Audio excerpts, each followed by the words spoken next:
All right, we've come to a somewhat unsatisfactory, or maybe satisfactory conclusion of our last case. We're still going to have testimony to be heard. We're going to move on to our next matter, which is another case with a long history.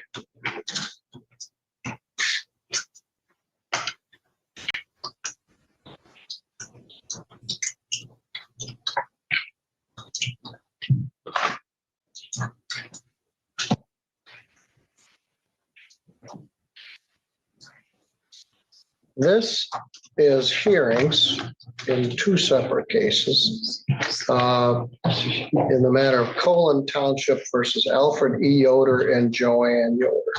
You're Alfred Yoder? Yes, sir. And you're Joanne Yoder? Yes, sir. And the township is represented by Mr. Lance Thornton, who is also present. Mr. Yoder and Mrs. Yoder have represented themselves throughout these proceedings. They have a right to represent themselves. I recommended they get counsel. They do have some legal advisors, but they are here on their own behalf. I had hoped to get to the end of the finish line here in this case, but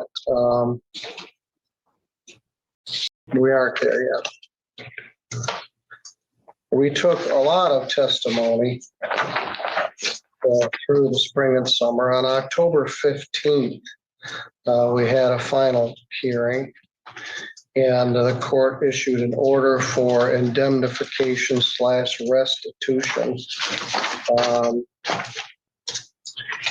And another order following civil contempt. Then there was another order issued on November 5th, and another order on November 5th regarding each case.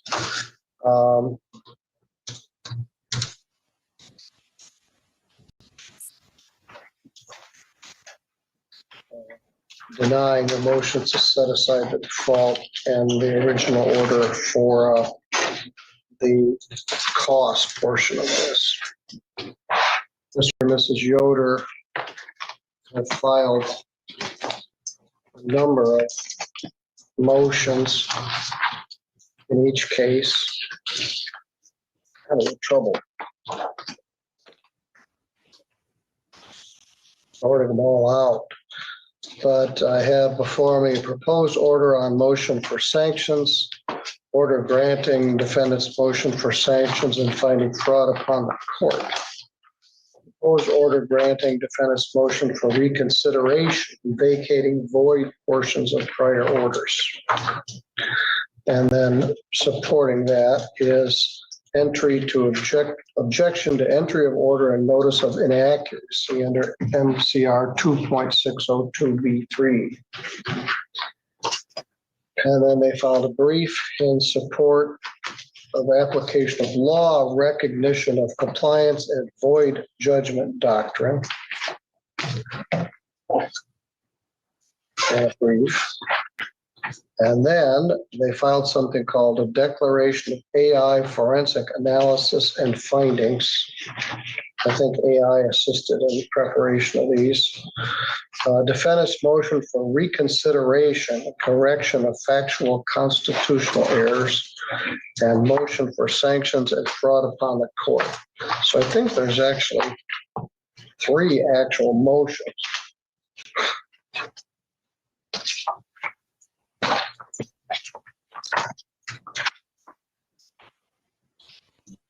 Motion regarding cost, a motion for reconsideration and correction of factual orders, and motions for sanctions and finding of fraud upon the court. Mr. Thornton got the same set of pleadings I did. The ones I quoted from were from the 25040 case, and I believe there's a parallel set in the 25533 CZ set. So they filed a motion for reconsideration in the other matters, and the court can't simply ignore it. So we set them for hearing. Who's going to speak for you? You, Mr. Yoder? All right. I think we've resolved our question about all rise. I guess the simplest solution is just people that don't object just come in after we start and sit down, and then we avoid the whole rigmarole. All right, Mr. Yoder, what do you want me to know? What don't you understand? Well, I don't understand most of it, to tell you the truth. What are you asking me to do? Well, I thought if I can understand it as a dumb Amishman, I got to the point where it actually makes sense. I wouldn't use the term dumb Amishmans. They're some of the cleverest people I've encountered, but so call me a dumb judge. So No. You filed these 3 motions, and I don't exactly know what it is you want me to do. All right, let's run with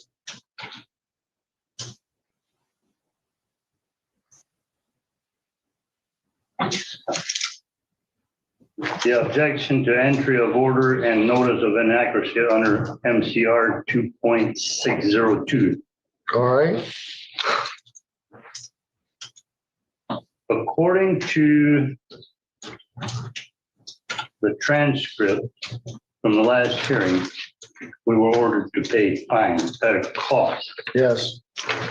All right. And this letter that I got,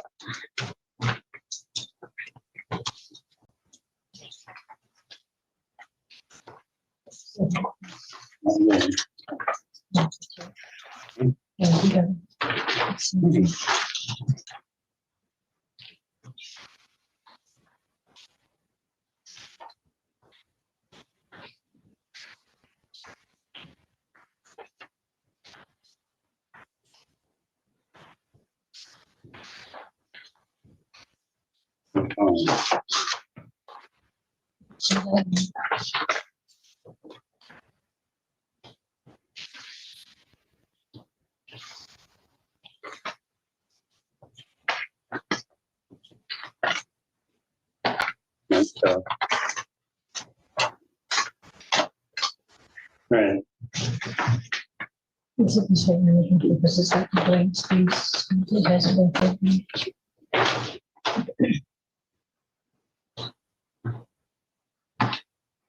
The defendant shall pay restitution to Colon Township.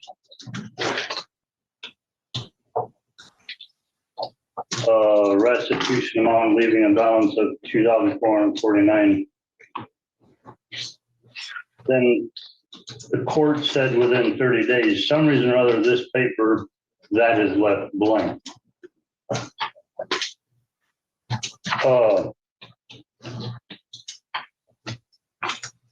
This isn't the paper that I wanted because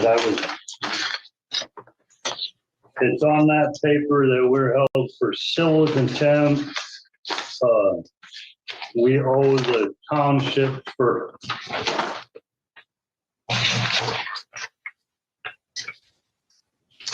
incurred pecuniary losses and that restitution is owed. That's not even what the court said. Well, I went back and watched the video. I left these up. Usually I take things down on or after 30 days so I could review things. And I looked at what I said on the 15th. And it may be just a matter of semantics, but this payment is going to Colon Township. I realize that. Okay. I have the transcript from that court date. Not with me, but we have the transcript. Oh, very good. And that's not the wording from the court. Well, it's the wording that's in the order, and the court stands by its order. So, Mr. Thorne, do you wish to respond to that? Sure.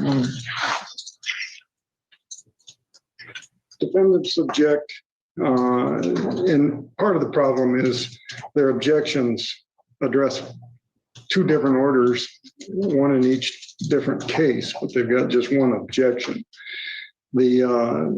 So they object that to the finding that defendants committed civil contempt. The defendants did commit civil contempt, and the court made such a finding. Defendants further object to the language regarding the township incurring pecuniary losses and the restitution, that restitution is owed. Again, the court did make these findings. The court may have said costs, but it's not just taxable costs, it's restitution. And my motion for the restitution cited the MCL statute, and that's in the order. And the court agreed and ordered it under that statute.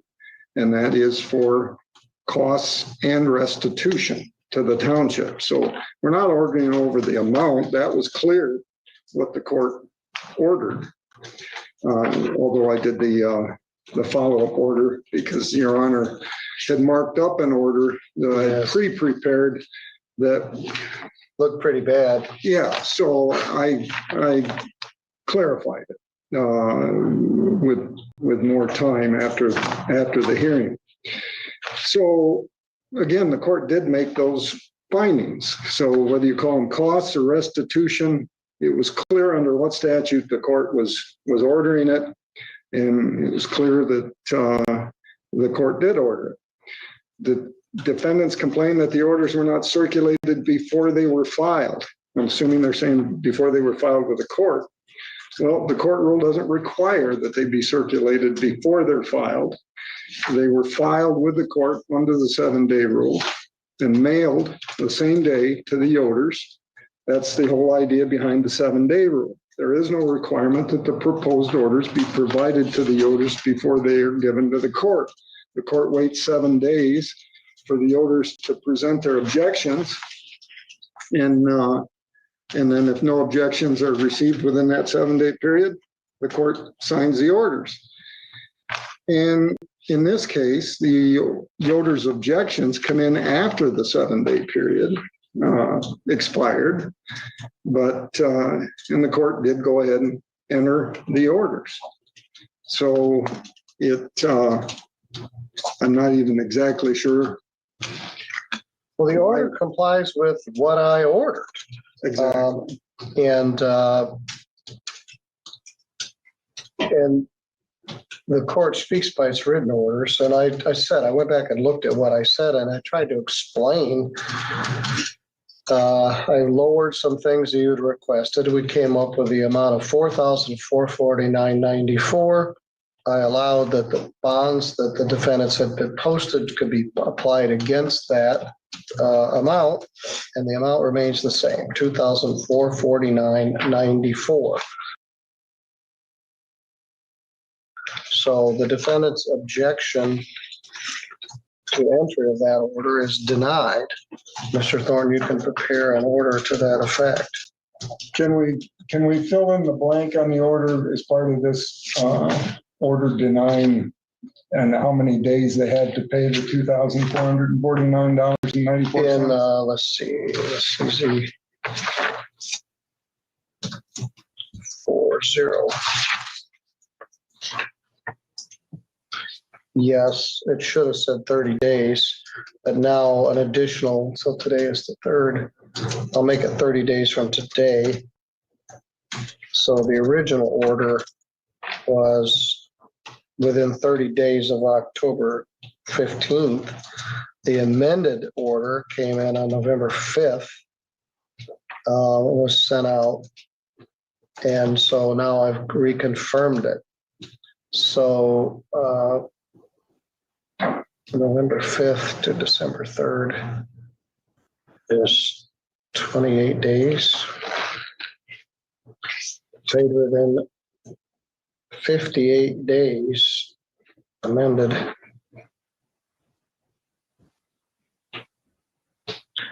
Defendants have 58 days from November 5th.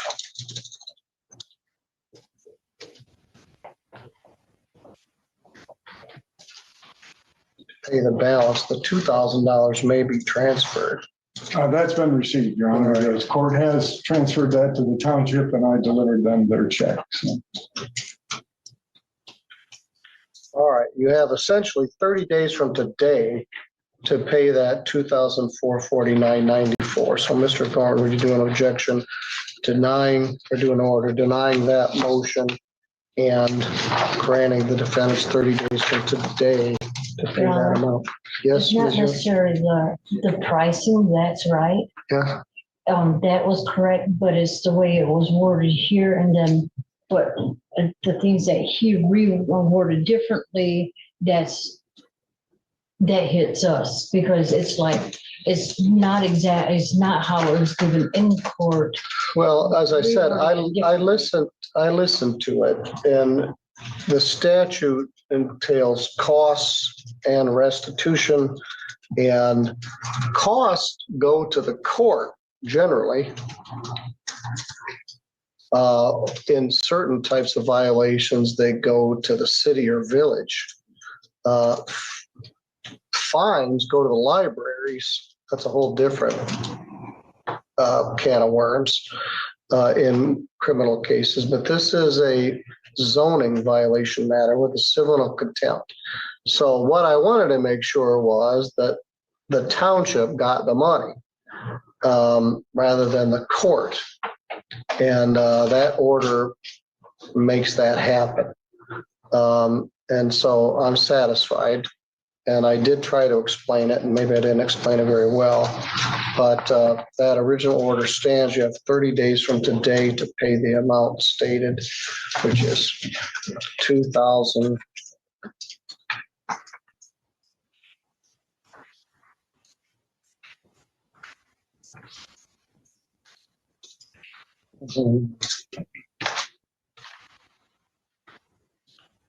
$449.94. That's the first motion.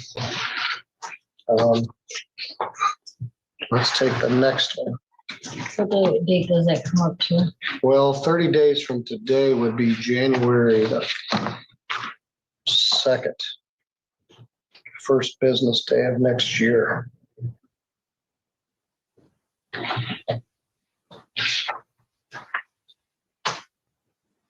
All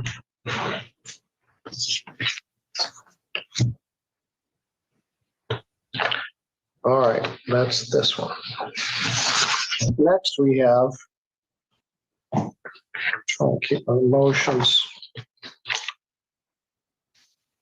Motion for reconsideration and correction of factual and constitutional errors.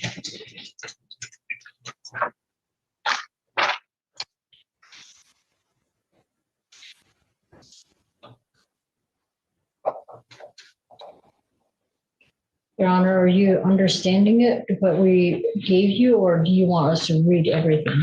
Well, no, I certainly don't want you to read it. I read it, but could you help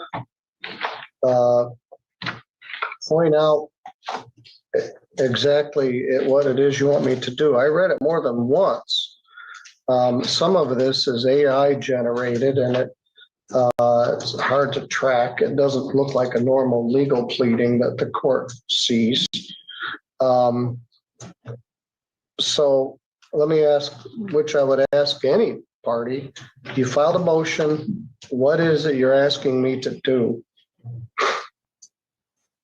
Right, how can we have a case, a legal case, if there's a whole bunch of illegal stuff going on in it? That's the essence of your view. Exactly. Okay.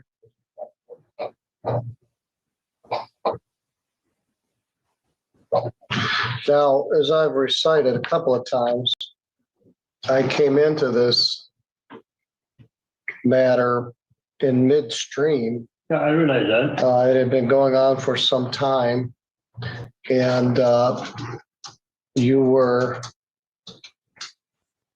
given a notice of default. You did not appear.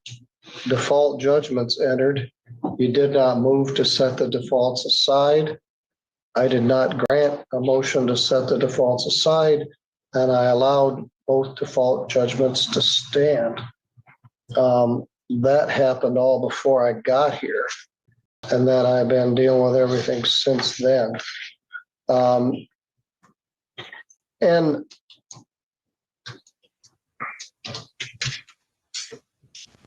there's a difference between being ignorant and being dumb or stupid.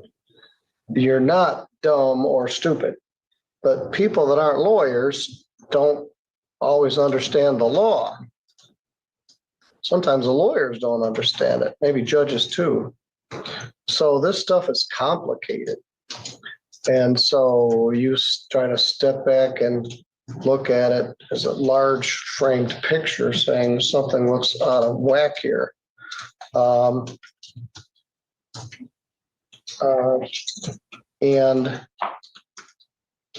then when you get into it and you take all the testimony and we take all the time that we did, I made the finding that I did.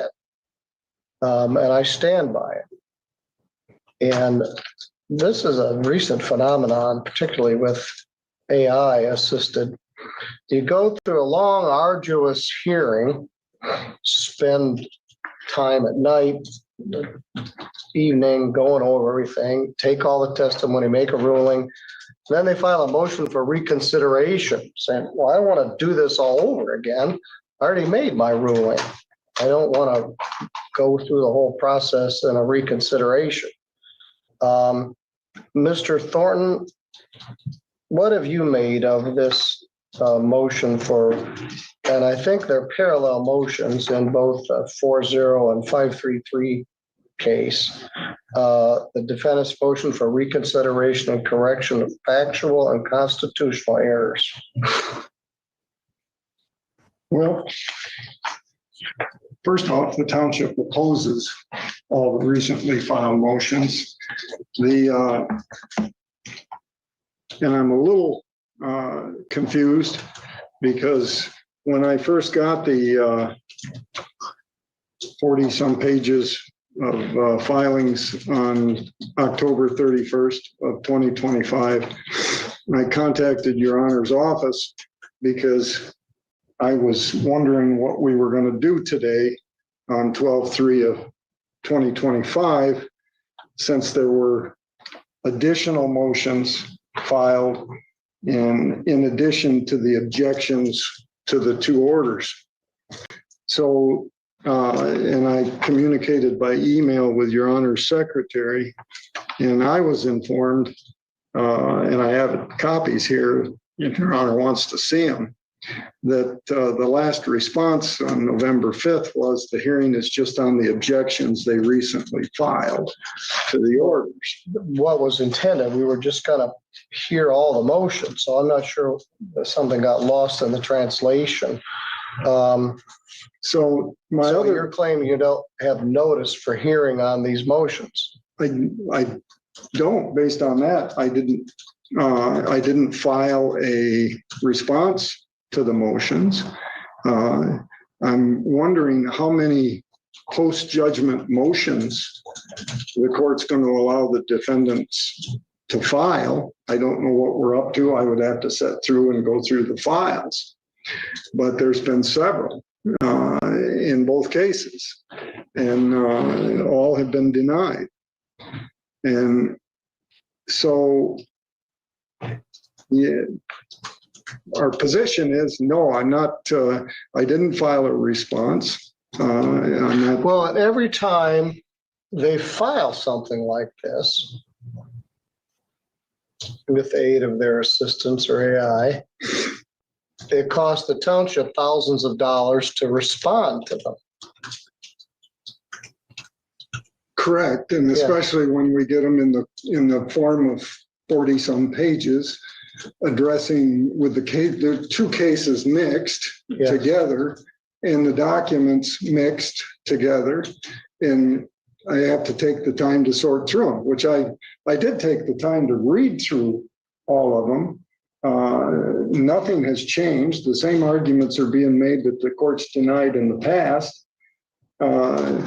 So based on that and based on the email I had received from Your Honor's office, I didn't file written responses. The township does object to the orders and opposes or objects to the motions and opposes the motions.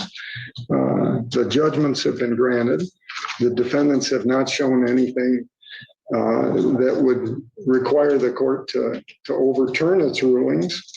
And as the court has stated in the past, if they didn't agree with Your Honors in this court's rulings, they have the right to appeal. Yes. I'm not even sure where the appeal would stand at this point because of all the subsequent motions that have been filed post-judgment. So I guess if the appeal occurs, we'll have to sort that out. Well, all right.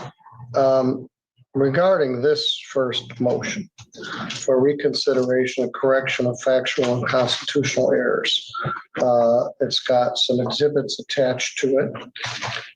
I don't comprehend it very well. Township objects to it. And I'm gonna deny it, and defendant can appeal that to the Court of Appeals with everything else.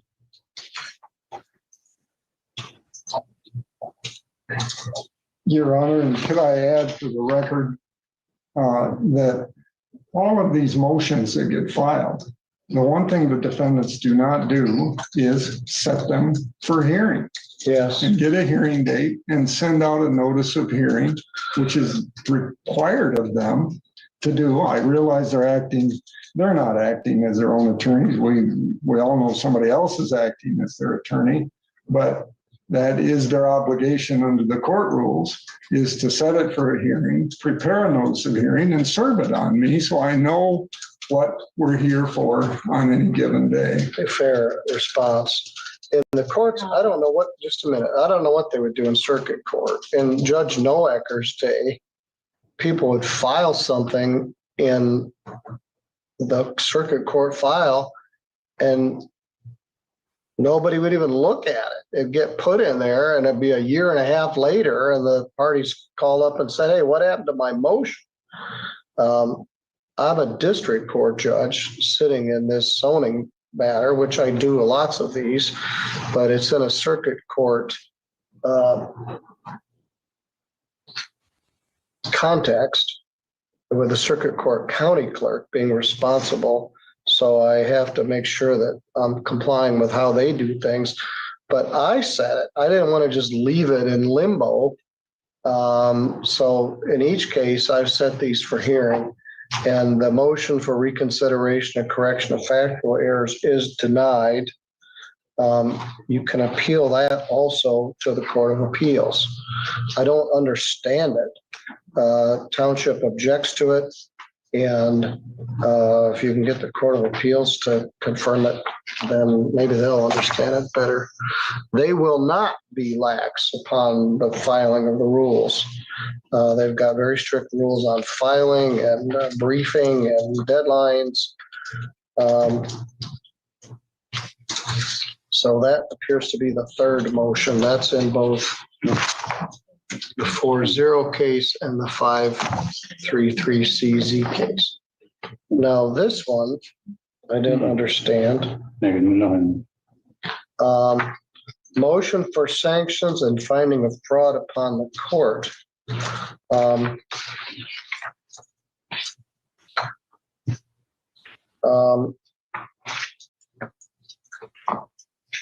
Again, I'm not exactly clear what that is. The two cases kind of intersperse.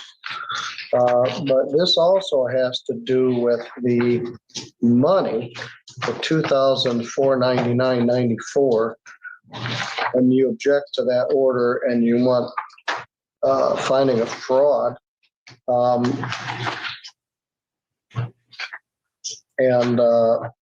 Again, I'm not sure I completely understand that. Mr. and Mrs. Yoder, what are you asking for in that case? Well, I guess the way I understand the laws, if you read all this stuff, if the judge says one thing and the attorney writes letters stating other things, that's technically fraud. In my book, I'd say he's lying. Plain English. Like I said, we have the transcripts, and no, that does not match up with the transcripts. All right. So in plain English language, that's fraud. Now, this motion is a little better because it has relief requested. You're asking me to find that plaintiff's counsel proposed order failed to conform with the court's oral ruling that was submitted in bad faith. 2, to declare the October 22nd, 25 written order void to the extent it includes findings or language not stated on the record. 3, strike any reference to civil contempt, restitution, or pecuniary losses from the case record. 4, impose sanctions, including defendant's reasonable cost for preparing this motion and correcting the record. 5, direct plaintiff's counsel to show cause why further disciplinary action should not be directed to the Michigan Attorney Grievance Commission for violation of conditions of the canons of ethics. 6, grant such order on relief as just and necessary to preserve the integrity of this court.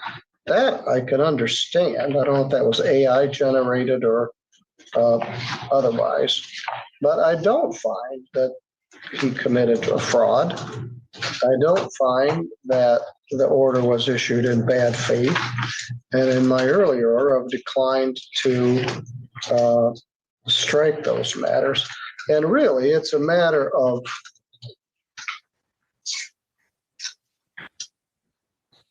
semantics rather than the amount, as I indicated, and I looked at the record from that day and tried to explain that amount I calculated after hearing evidence. I deducted the amount of the bonds from that, and I wanted to make sure that the money went to the township rather than to the court or the state of Michigan. So your motions for sanctions and finding a fraud upon the court is also denied. I don't find there was a fraud on the court. I don't think Attorney Thorne acted in bad faith. He was trying to interpret my ruling as well, and the order accomplished that. Your Honor, Yes, sir. can I call somebody to witness? No. You can't. This isn't a testimonial hearing. I tried to get this case to the finish line, and to your credit, you have ceased birthing operations at Mama's house. We're working on getting the other building in a position where you can utilize it. You may wish to open your enterprise in another jurisdiction that would welcome it. I don't have any objection to that. But I wanted to bring this case to a close. I found my default orders remained in effect. I tried to calculate what I thought was a fair amount, which is much less than their actual cost. And I want to keep treading the same water. So I meant what I said on October 15th and in my previous rulings in this case. So each of your motions, motion for sanctions is denied, motion for rehearing is denied, correction of constitutional errors, and the objection to the order is also denied. Mr. Thorne, if you would prepare those, then you can appeal this to the Court of Appeals. My feelings won't be heard if the Court of Appeals disagrees with my ruling in this matter. I didn't seek this matter out. It landed on me. And I want to bring it to a close. So each of your motions was filed. You didn't notice them. The court noticed them. So the township was a little bit confused as to what exactly we were doing. I may have added, I'm not out to look at that email response. Anyway, all three of your motions, the best one was the last one, but at least the best understandable one from my perspective. So we'll send you a copy of those orders. You have until January 2nd to pay the balance of that. We'll call it restitution. And if you wish to appeal it, I wish you all the best. Your Honor, I would like to comment. Yes?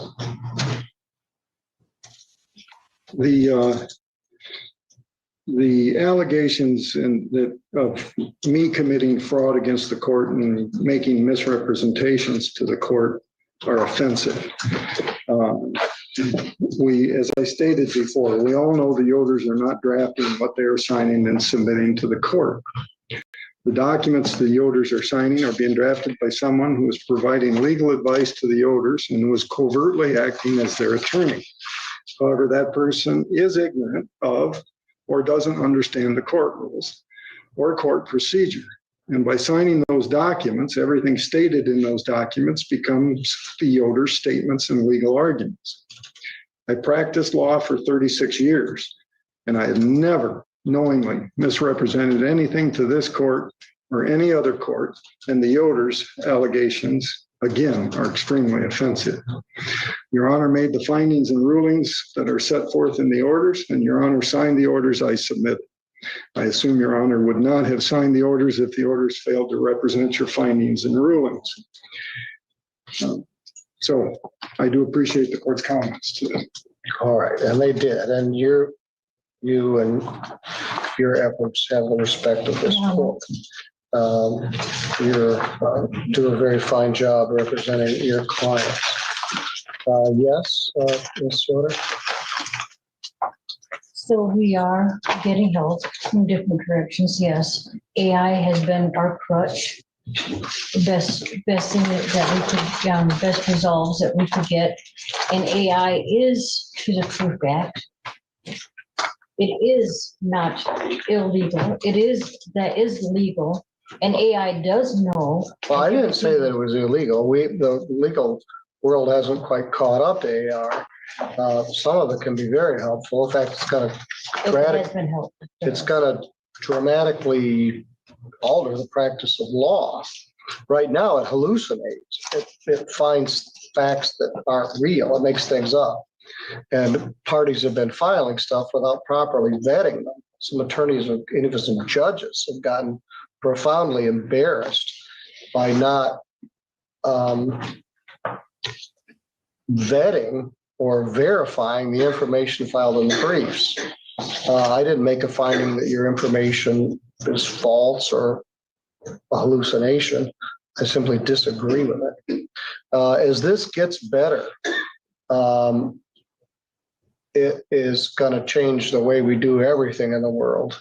I was at the judges conference in May in Detroit, and a speaker spoke to about 600 judges with an AI presentation on legal briefs, and we were stunned. So yes, it's certainly not illegal. It has its uses, it has its drawbacks, but I've made my ruling. I want you to pay that money by January 2nd to the county clerk. The matter will be concluded. If you wish to appeal it to the Court of Appeals, feel free. Yes, Your Honor. Yes, sir. What did he say that happened to him when we filed that he had brought up on the court? I don't remember, but you were here. I don't want to get into a I personal. don't remember what the name he had for that. Well, It wasn't humiliated or whatever he called it. he was offended. Offended. Yes, that sounds like a good word. If I was him, I'd have been offended too. How does he think that we're feeling with what we've got going on out there? All And right. we tried to be a plain person, live a plain life. We even asked him and his safe-built guys for advice, and this is where we're sitting. Now, you think we're not humiliated? I certainly would say frustrated. All right, we'll be in recess. I don't need any further enlightenment. Thank you, Mr. Thornton.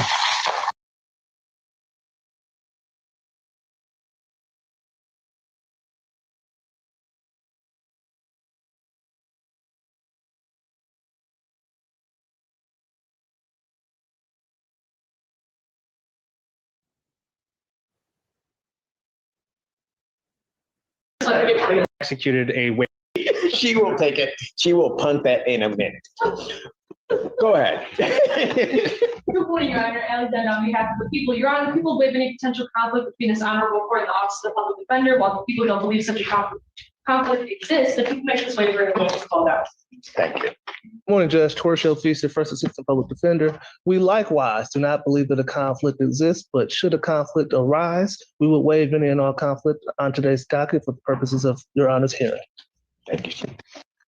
Court, for its part, also does not believe there's conflict either in admission court rules or the cases decided thereunder. To the extent a conflict does exist, given the waivers, the court will consent to. Court does call the case of the people, state of Michigan versus Devontae Miley. Devon. Ash Pelton for the people. Devon. Assistant Public Defender Jay Bellinger on behalf of Mr. Miley. I knew what you meant, Your Honor. Mr. Miley, can you please state your name for the record? And Devin Skyler Miley. Thank you, sir. And Your Honor, I have executed a waiver form on my client's behalf. I did sign his name to that. We are prepared to do that today. And he's waiving on all four cases. All four cases are accounted for. All right. Sir, you're waiving your right to a preliminary examination, is that correct? Yes, Your Honor. Okay, and you understand that a preliminary examination is a proceeding where the people would have to show by probable cause that the offenses alleged were committed and that you committed them. Yes, Your Honor. You understand you'll not have that hearing on any of these matters and you'll proceed to circuit court for further proceedings. Yes, Your Honor. People also waive their right. Yes, Your Honor. Preliminary examination having been waived, defendant is bound over to circuit court on all, I think they're all felonies, correct? That's correct. On all 1, 2, 3, 6, 7 felonies. Your Honor, we acknowledge receipt of information. Wait for reading, stand mute at this time. Defendant having waived formal reading, standing mute to all charges, court will enter not guilty plea. Pretrial in this matter will be set for December 23rd at 1:30 with Judge Cummings. December 23rd, 2025, 1:30 before Judge Cummings. Thank you, Your Honor. Bond will continue.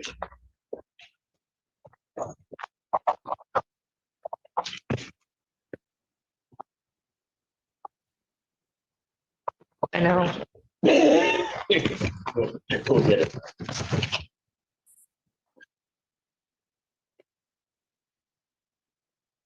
Court does call the case, People versus Lloyd Sanders. Ash Pelton for the people.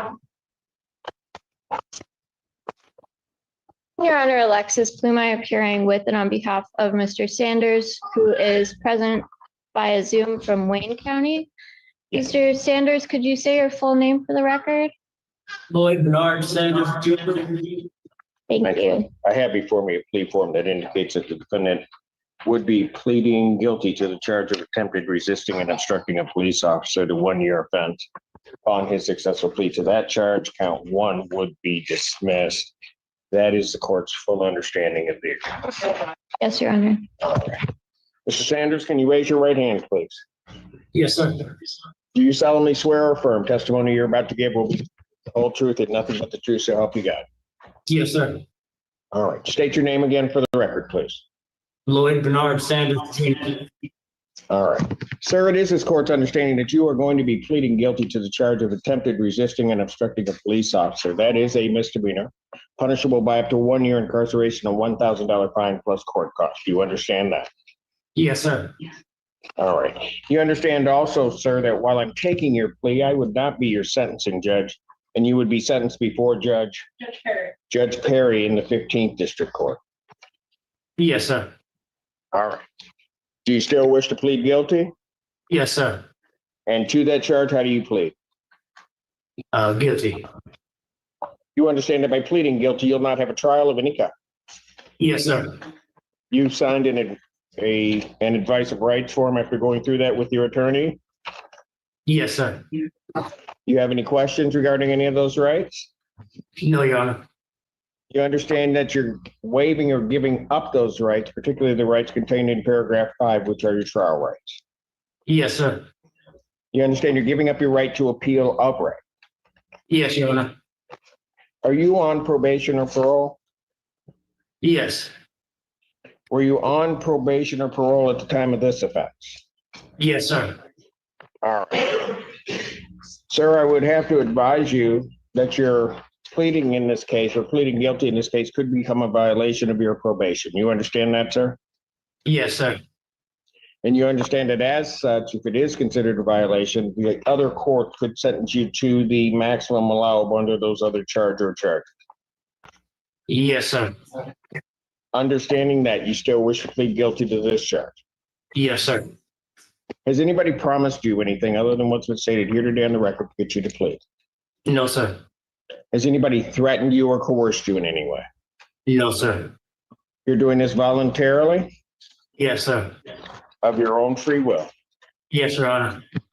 and because you believe that you are indeed guilty of this offense? Yes, Your Honor. On the date of March 7th, 2025, at the location of 1700 South Industrial Highway, City of Ann Arbor, Washtenaw County, State of Michigan, did you come into contact with police officers from the Ann Arbor Police Department? Yes, sir. What happened? He stopped me on the street, called me by name, and I took off running. All right. When he called you by name, what do you mean? Was he asking to speak with you? Yeah, he said, Was he- Lloyd, you're under arrest. You got a warrant. Okay, so you knew that you had a warrant and he was going to take you into custody, Yes, sir. and you took off running? Yes, sir. How'd that work for you? Not good. Never mind. You don't have to, I don't need that for the plate. All right. Sir, I do have to advise you that if I accept your plea, between the time of my acceptance of your plea and the time of sentencing, if you commit misconduct as defined under the Michigan court rules, you would not be entitled to withdraw your plea, and the court would not be bound by any sentence evaluation or recommendation. Do you understand that, sir? Yes, Your Honor. Is counsel aware of any other promises, threats, or other inducements which had led to this plea? No, Your Honor. No, Your Honor. And have I complied with the court rule? People are satisfied. Defense is also satisfied. Court will accept the defendant's plea of guilty to count 2. Count 1 is dismissed. Pre-sentence investigation and report is ordered at 15th District Court probation. Sentencing will be December 19th, 2025, 8:30 before Judge Perry. Bond in this case will continue. Thank you, Mr. Sanders. Thank you. Have a good day. You do the same. Court does call the case of the People versus Jacob Halfacre. Under water, assistant prosecutor. Good morning, Your Honor. Michael Vincent on behalf of James Halfacre. Your name, sir? Jacob Halfacre. All right. And you are requesting a forensic evaluation for competency? No, we have one. It's been we got the report, but I'm asking for a forensic evaluation of criminal responsibility.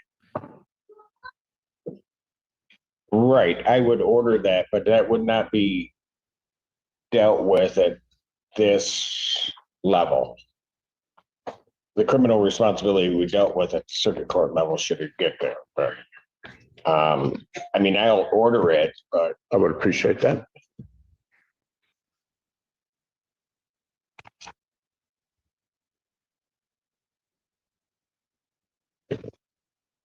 but we've dealt with the competency issue, haven't we? Yes, there's a report. I would like a hearing on that, Your Honor. When was the report? I have a report dated November 21st. And the last one I had was November 13th. It should be the same report, though.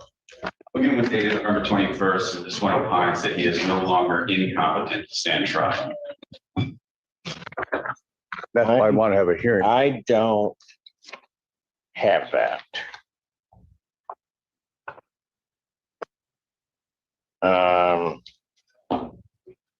For whatever the reason, I do not have the November report, but if somebody could make sure to send a copy to my office, because I can't even make a finding at this point. I'll forward that right now, Your Honor. What?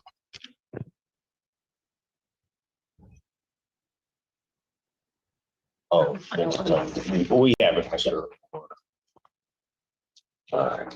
And so you want a hearing on the? Yes.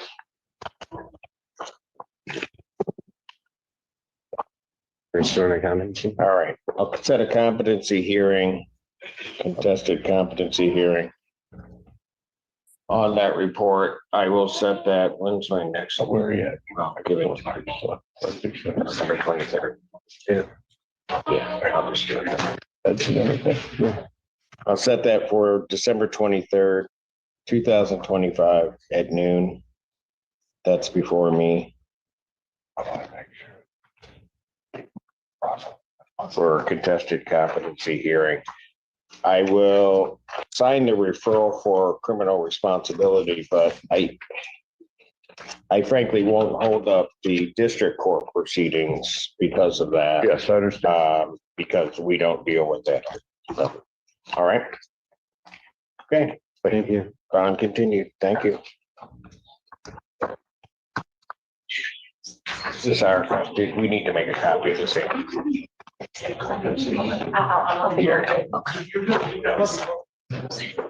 Court does call the case People versus Azzi and Braswell. Andrew Children, defending on behalf of people, Your Honor. Is that you, buddy?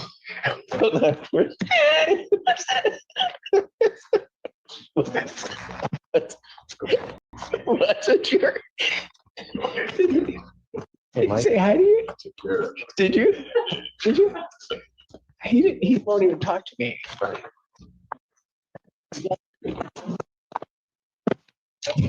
I'm feeling. Yes, sir, go ahead. I'm sorry. We were just having a moment. I know. Keep going. I'm good. Your Honor, good morning. Chris Easthope appearing on behalf of Adrian Braswell. Mr. Braswell, would you unmute and state your name for the record? Ruh-roh. No. Oh, he's not here. He's not on? Can you pass on a couple others? Labeled, and my staff is telling me he hasn't checked in.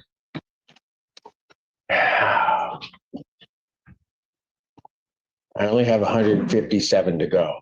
You want me to wait? No, I have two others. You can go to those. So what you want me to do is this one? Just put it two back. So, in other words, you don't want me to issue a bench warrant? No, no. Oh, okay. No, I just waiting for you to text. I just texted him. Okay. Don't do the bench warrant just yet. Wait, I'll just start a match. All right. Glad you have an order to things. Court calls the cases of the People versus Thomas Pratt.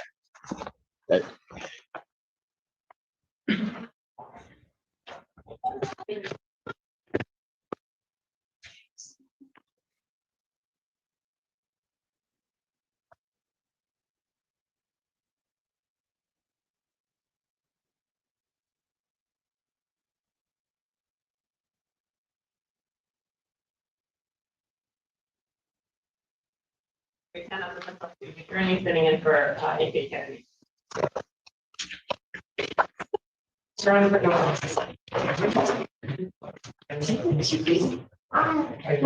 Assistant Public Defender Hannah Apple appearing on behalf of Mr. Pratt. Mr. Pratt, will you state your name for the record? My name's Thomas Pratt. All right. In this case, we received a communication November 20th from Health and Human Services indicating, or at least opining, that he's incompetent to stand trial, not likely to competence. and not likely to, Yes, not likely.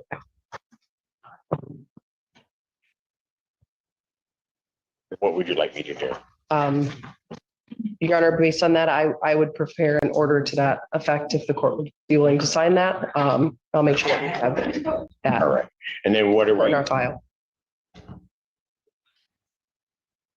you're going to prepare an order to that effect and then somebody's got to do something with the case.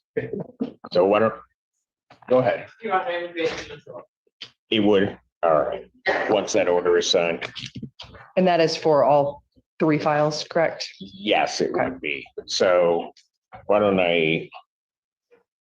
let me just put it over 2 weeks. Okay. And then that way the order could get in and then we can accomplish the dismissal. Okay. So competency hearing review will be, okay, put it over to December 18th, so we can get the paperwork and everything together, 2025, 9 a.m. Bond continue. Thank you. You stand there so they can see you. He can hear you. Court calls case of the people versus Walter Peterson. Cash calls for the people.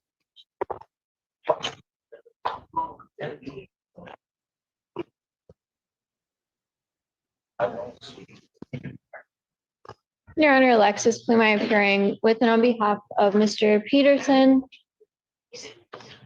Oh, he's on Zoom. Peterson, can you state your name, please, sir? Walter Peterson. Thank you. And Your Honor, we are just requesting a brief adjournment. There's just some surveillance video that we still don't have.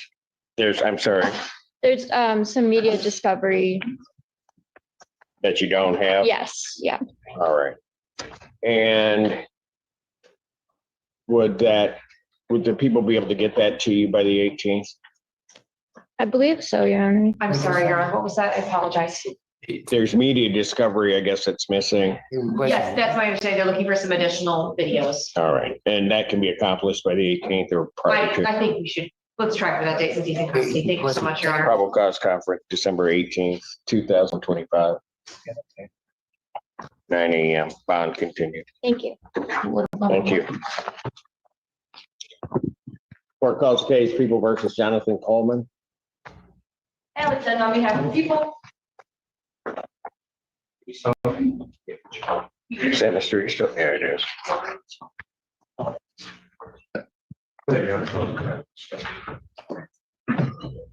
Ellie, did you put your appearance on already? Chrissy, Hours ago. No, go ahead. Mr. Braswell signing on, by the way. That's why I just got off the phone. Your Honor, Chris Eastop appearing on behalf of Jonathan Coleman. Mr. Coleman, would you state your name for the record? Jonathan Coleman, Your Honor. Thank you.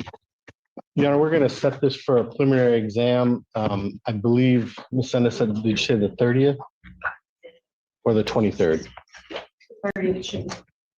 I'm sorry, Your Honor, we're looking for the 30th potentially. for an exam date? So we'll be out.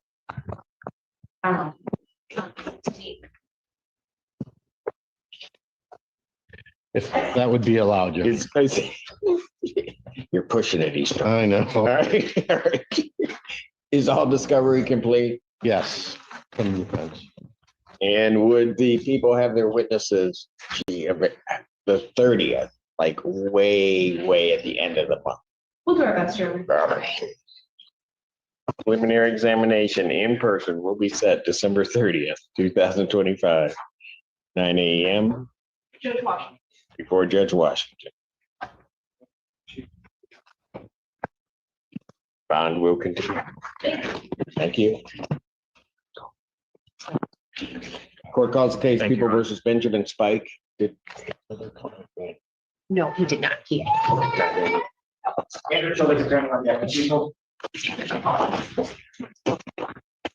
Judge Torshell Feaster on behalf of my client, what's your name? Benjamin. Yes, Mr. Spike. On behalf of Mr. Spike, please take your name for the record, sir. Benjamin Spike. All right. Thank you, Judge. I did meet with Mr. Spike yesterday and speak to him in custody. I also reached out to Mr. Childers. I believe we're still trying to get this matter resolved. I'd be asking for a brief adjournment. That objection, probable cause conference will be adjourned December 18th, 2025, 9 a.m. Thank you. Bond continued.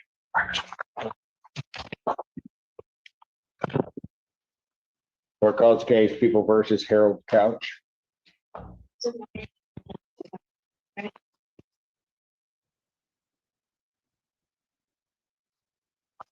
Morning, Your Honor. Michael Vincent on behalf of Mr. Couch. State your name. Harold Couch Jr. Thank you, sir. You're seeking an adjournment? Yes, Your Honor. Well, you're asking about DNA testing. I don't know how fast that's gonna. Your Honor, the testing is supposed to already be underway. We just haven't gotten the results back yet. ABA Kennedy did send an email asking on November 18th for an update. Just we haven't heard back from that. All right, so looking for an update by the 18th? So, No, I'm sorry. We sent the email on November 18th, so I'm okay, not sure exactly where we are. start with. He's out of custody, so let's do this.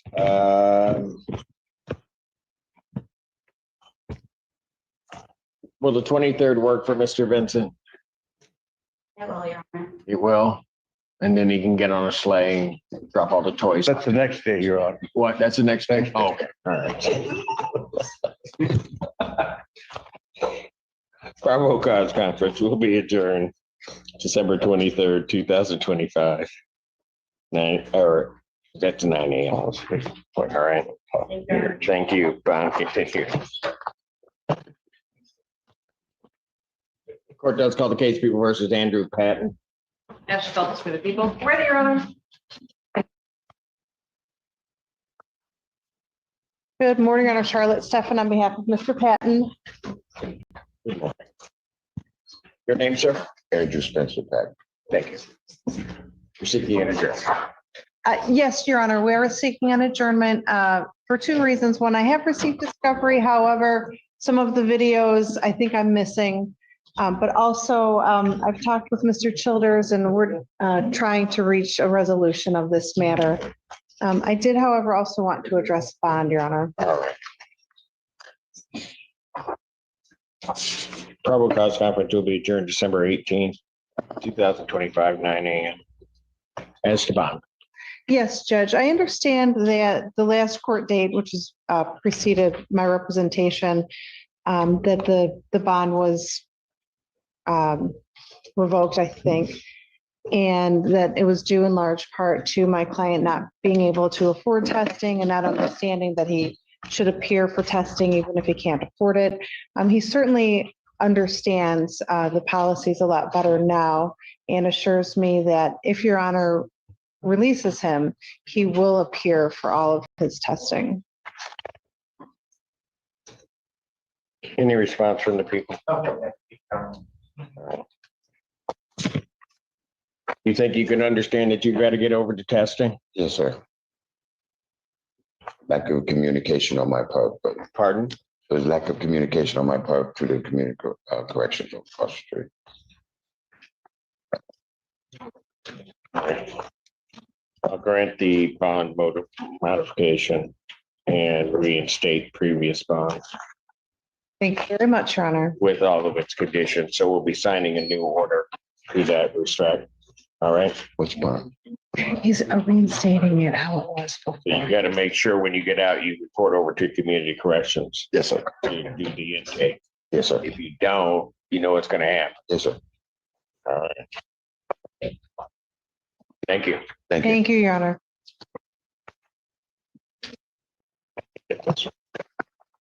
Reinstated streets, we need a new order. Court does call the case People versus Courtney Jones. Hey, Your Honor. Andrew Childers appearing on behalf of people. Trustee Stubb appearing on behalf and with Courtney Jones. Ms. Jones, did you state your name for the record? Courtney Jones. Your Honor, we are hopefully close to coming to some resolution. So I'm asking the court for another adjournment so that counsel and I can continue those plea discussions. But we have to fit this into your schedule. If it's more, yes. Yes.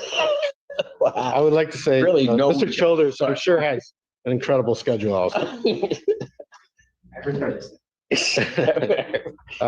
So Well, if you're close, I mean, I have the 18th, but I don't know, when you set the exam, you weren't available I can do the 18th. I don't know if that gives us enough time to, I have the 18th and the 23rd that I could do for a pre-CC.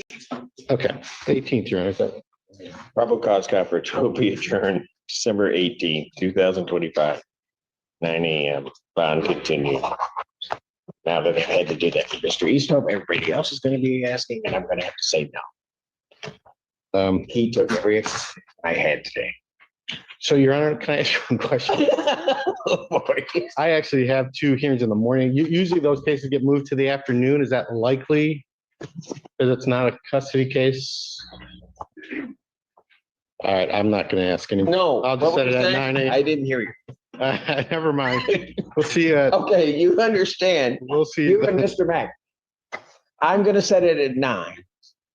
The person you need to talk to just entered the courtroom. I was hoping everybody heard it. Okay. Thank you. So we'll get it. I'll get it. On the 18th. You heard him. Were you as irritated as me? He said he wants to come once in the afternoon. Oh, okay. All right. We're good. We're good. All right. Thank you. Thank you, ma'am. Court has called the case of People State of Michigan versus and John Pitts. Or just, and you know what? I'm gonna call your friend back. David I. Goldstein appearing on behalf of the defendant. Antoine Pitts. Your Honor, I'm not counsel of record at this moment. I was just retained on this matter. I will get a substitution of the court, but I'm not sure if I'm substituting for Mr. Bernstein or for the public defender's office. We have public defender withdrew. Mr. Bernstein was assigned. And Has he filed an appearance? Pardon? Has he filed an appearance? He has not filed an appearance, but I signed the order. Okay, so I have to get a substitution. All right, that's fine. All right, Your Honor, in this matter, we are prepared to set this matter for an exam. So the record is clear. I do have the written police report. There are videos, but I'm going to waive those videos for the purpose of exam. Mr. Childers indicated that he would get them to me as quickly as he could, but I'm prepared to go forward anyway. All right, and you would the people have their witnesses available the 16th? That's fine, Your Honor. Okay. The preliminary examination in person will be set December 16th, 2025, 9 a.m. That is before Judge Moore. Judge Moore. Judge Moore, thank you, Your Honor. Bond will continue.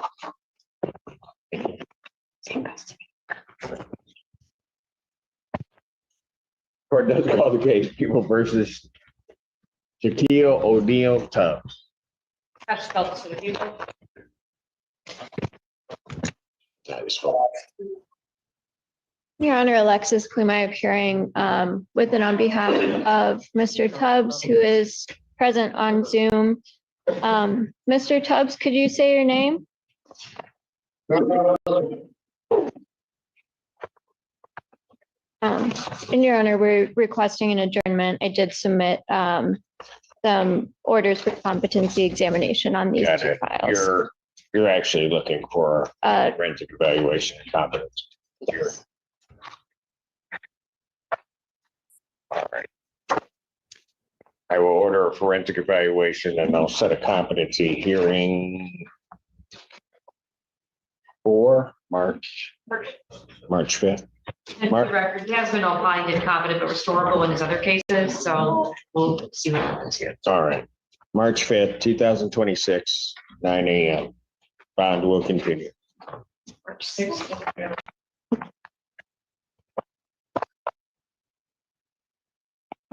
Court does call the case of the People versus Krista. Is it Boucher? Boucher? Yeah, they're writing on the file, so I have no idea. Yeah, Good morning. Good morning, sir. I'm Pete Trowski on behalf of Ms. Boucher, who's approaching. Say your name, please. Christina Boucher. What are we doing? We'd ask for an exam, Your Honor. I believe we've been told the 16th of December. Yeah. Depends on what I feel like. You have all of the discovery. Yes, we're ready to proceed. And I'm sorry.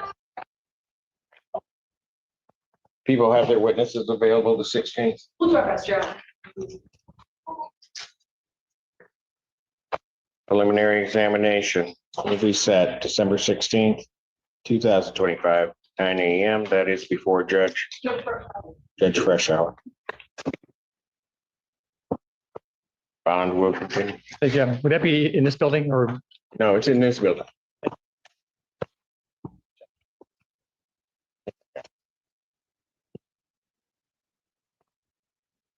Court does call the case People versus Jason Smith. And then on behalf of people.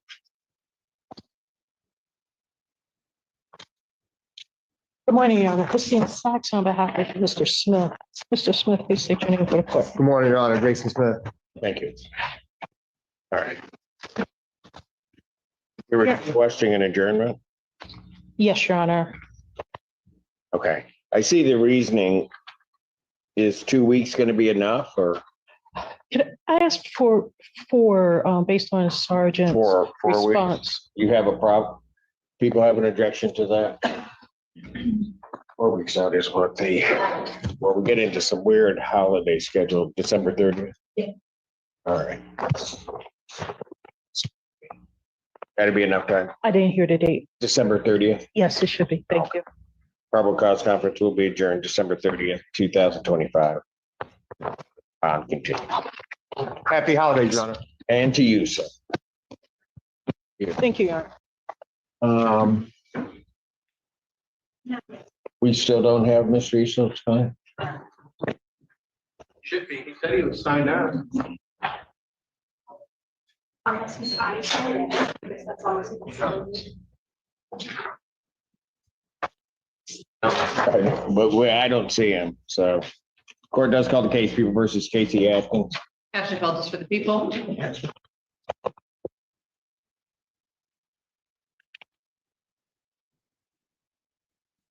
Pardon, Your Honor, Michael Vincent on behalf of Tracy Atkins. Your name? Casey Atkins. All right. My understanding, I have before me a plea form that indicates that she is going to plead no contest to the charge of false report of a misdemeanor. Part of the plea bargain is that no upfront jail. Is that correct? Well, that doesn't say anything on this form about that. I didn't add it to the form. I don't have an issue with that, Your Honor. I didn't add it to the form. That is correct. The offer is to plead to an account to a false report of a misdemeanor, which is in itself a misdemeanor. I believe it's a 93 day, and dismiss count one, which is a felony, false report of a felony. Yeah, that's all I have. I'll indicate that the two of you are agreeing to that. I haven't looked at everything, so, well, I haven't. I've seen the report, but I'll indicate on the form that you're agreeing to a sentence agreement of that amount, or that, with that factored in of no upfront jail. I have explained to my client that does not mean that if she does something while she's on probation, jail is a possibility. All right, may I have her sworn? Raise your right hand. You solemnly swear to affirm the testimony you're about to give will be the truth, the whole truth, and nothing but the truth, so help you God. Yes, sir. State your name, please. Casey K. Atkins. The reason for no contest, Your Honor, is that civil liability. Ma'am, it is this court's understanding that you're going to plead no contest to the charge of false report of a misdemeanor. That itself is a misdemeanor, punishable by up to 93 days in jail, $500 fine plus court costs. Do you understand that? Yes, Your Honor. All right. Understanding that, you still wish to plead guilty? Or plead no contest? No contest, I will plead. All right. And to that charge, how do you plead? No contest. Now, you understand that by pleading no contest, you'll not have a trial of any kind. Yes, Your Honor. You signed an advice of rights form, is that correct? I did, Your Honor. Any question regarding any of those rights? No, Your Honor. Please look at paragraph 5. Those are your rights which are part of a trial. You understand that by pleading guilty, you're pleading no contest. You're giving up those rights as well as all the rights that are contained on that form. Yes, Your Honor. You understand you're giving up your right to appeal of right. Yes, Your Honor. Are you on probation or parole? Yes, Your Honor. All right. Were you on probation at the time of this Yes, Your offense? Honor. I do have to advise you that that could be a violation of your probation. Yes, Your Understand Honor. that? You understand that if it is considered a violation of probation, that other court could, or courts could sentence you to the maximum allowable under those other the other charge or charges. You understand that? Yes, Your Honor. All right. And you still wish to plead no contest to this charge? Yes, Your Honor. Has anybody promised you anything other than what's been stated here today to get you to plead? No, Your Honor. Has anybody threatened you or coerced you? No, Your Honor. You're doing this voluntarily I am, Your Honor. and of your own free will? I am, Your Honor. All right. Court has been provided and has reviewed Pittsfield Township Department of Public Safety report for their case number 25-07111. Any objection to the court having reviewed that report? No, Your Honor. Bless you. Wow. Was that? Wow. I mean, bless you.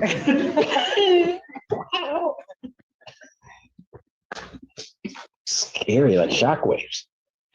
Anyway, ma'am, I do have to advise you that if you commit misconduct between the time of my acceptance of your plea and the time of sentencing, that you would not be entitled to withdraw your plea and the court would not be bound by any sentence recommendation or evaluation. Do you understand that? I completely understand that, Your Honor. All right.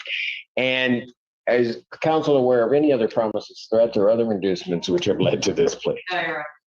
No, the no jail is on the record, nothing else, Your Honor. All right. And have I complied with the court rule and would be proper to Yes. accept this defendant's plea? Satisfied. Court will accept the defendant's plea of no contest to count two. Count one is dismissed. A pre-sentence investigation and report is ordered at 14A1 probation. Sentencing in this matter will be January 7th at 9 a.m. January 7th? Yeah. For sentencing? January 14th. It's not the 7th. January 14th, 2026, 9 a.m. That's before me. Thank you, Your Honor. Bond will continue. Thank you. You're welcome. You might want to stop down at probation on your way out. They'll be on your left-hand On the side. left-hand side. Okay, thank you. Thank you. Court calls the case People versus Jeffrey Bushinger.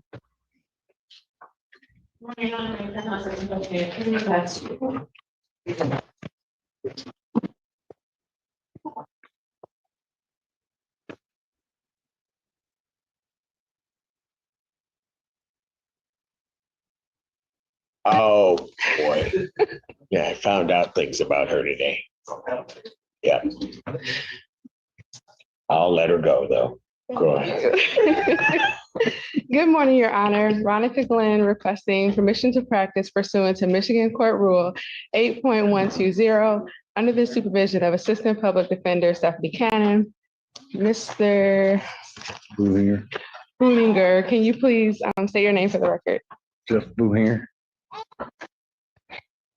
Oh, You didn't give me permission yet, right? I did not give you permission, but you tend, given what I now know about you, that explains why you didn't wait. You just went right ahead. Sorry.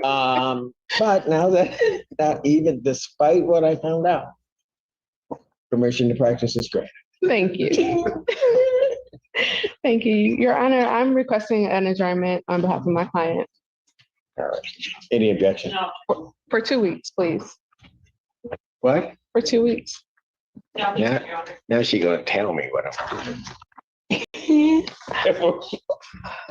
Cause conference will be adjourned December 18th, 2025. The bond continue. Thank you. Thank you.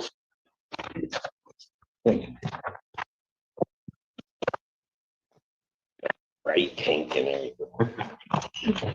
Hurt my eyes. I still have a headache. Court calls the case People versus Brandon Myers.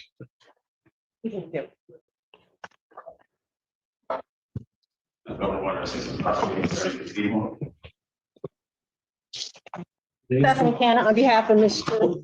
I left my pen. Stephanie Cannon on behalf of Mr. Myers, who is appearing by Zoom. Your Honor, I did attempt to speak to Mr. Myers. But I had not had the opportunity. Can I just get a The moment? last time I gave her a pen when she forgot. I still have I it. never got it back. It's been misappropriated. What? So, Your Honor, I did attempt to meet with him 2 days in a row, but unfortunately I was not able to do so. I tried to come in early to see him today, and again, I was not able to do so because they didn't bring him up. Can I have a 1-week adjournment so I can meet with him? Probable cause conference will be adjourned to December 11th, 2025, 9 a.m. Bond will continue on both cases. That's because it's on you, so. Then why are they saying all that? Okay, we put your case over a week, sir, and your attorney's gonna come down and see you. Thank you. Court does call the case of the people versus Tiger Moore. Ready.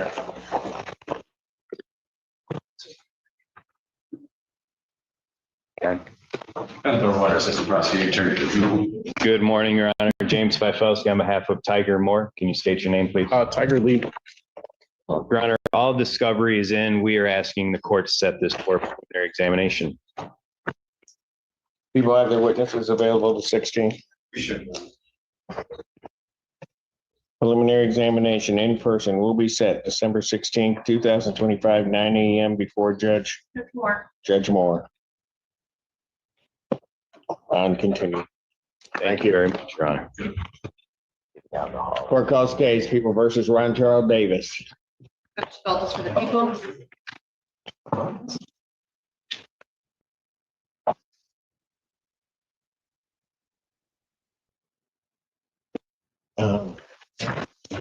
Good morning, Your Honor. Assistant Public Defender Doppy Leba for Mr. Davis, who stands to my right. Mr. Davis, can you state your name, sir? Ron Davis. Just keep it one more. It's going. It's gonna be going. Repeat. All right, go ahead. Your Honor, I'd like to request this matter be set for preliminary examination, please. Is discovery complete? It is to my knowledge, Your Honor. People have their witnesses available the 16th. We will try for that date, Your Honor. All right. Preliminary examination in person, December 16th, 2025, 9 a.m. That is before Judge Freshour. December 16th, Judge Freshour. Thank you, Your Yes. Honor. Thank you, Your Honor. On continue.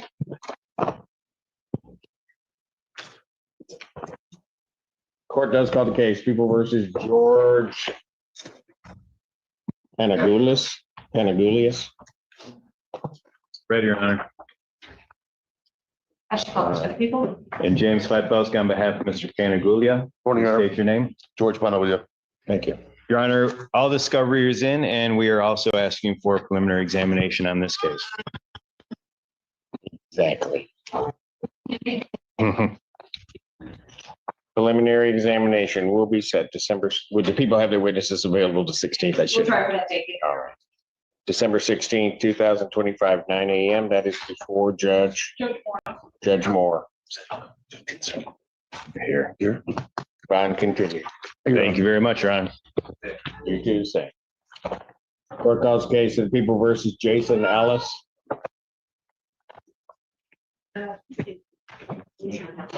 I'm sorry.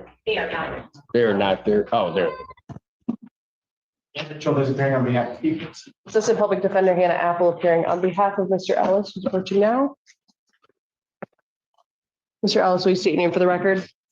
Jason Ellis. Thank you. Thank you, sir. Your Honor, asking that this matter be set for preliminary examination. Discovery complete. To our knowledge, yes. Complaint on the police report. Yeah. People have their witnesses available to 6. Preliminary examination in person will be set December 16th, 2025, 9 a.m. That is before Judge Freshour. Bond will continue. Okay, thank you. Court calls case people versus Tiffany Peters.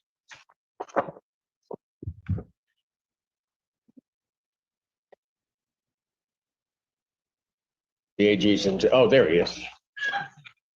Go ahead. Oh, you're muted. There. Sorry, Judge. Good morning, Judge. I'm Special Assistant Attorney General Mitchell Ward for the people. All right.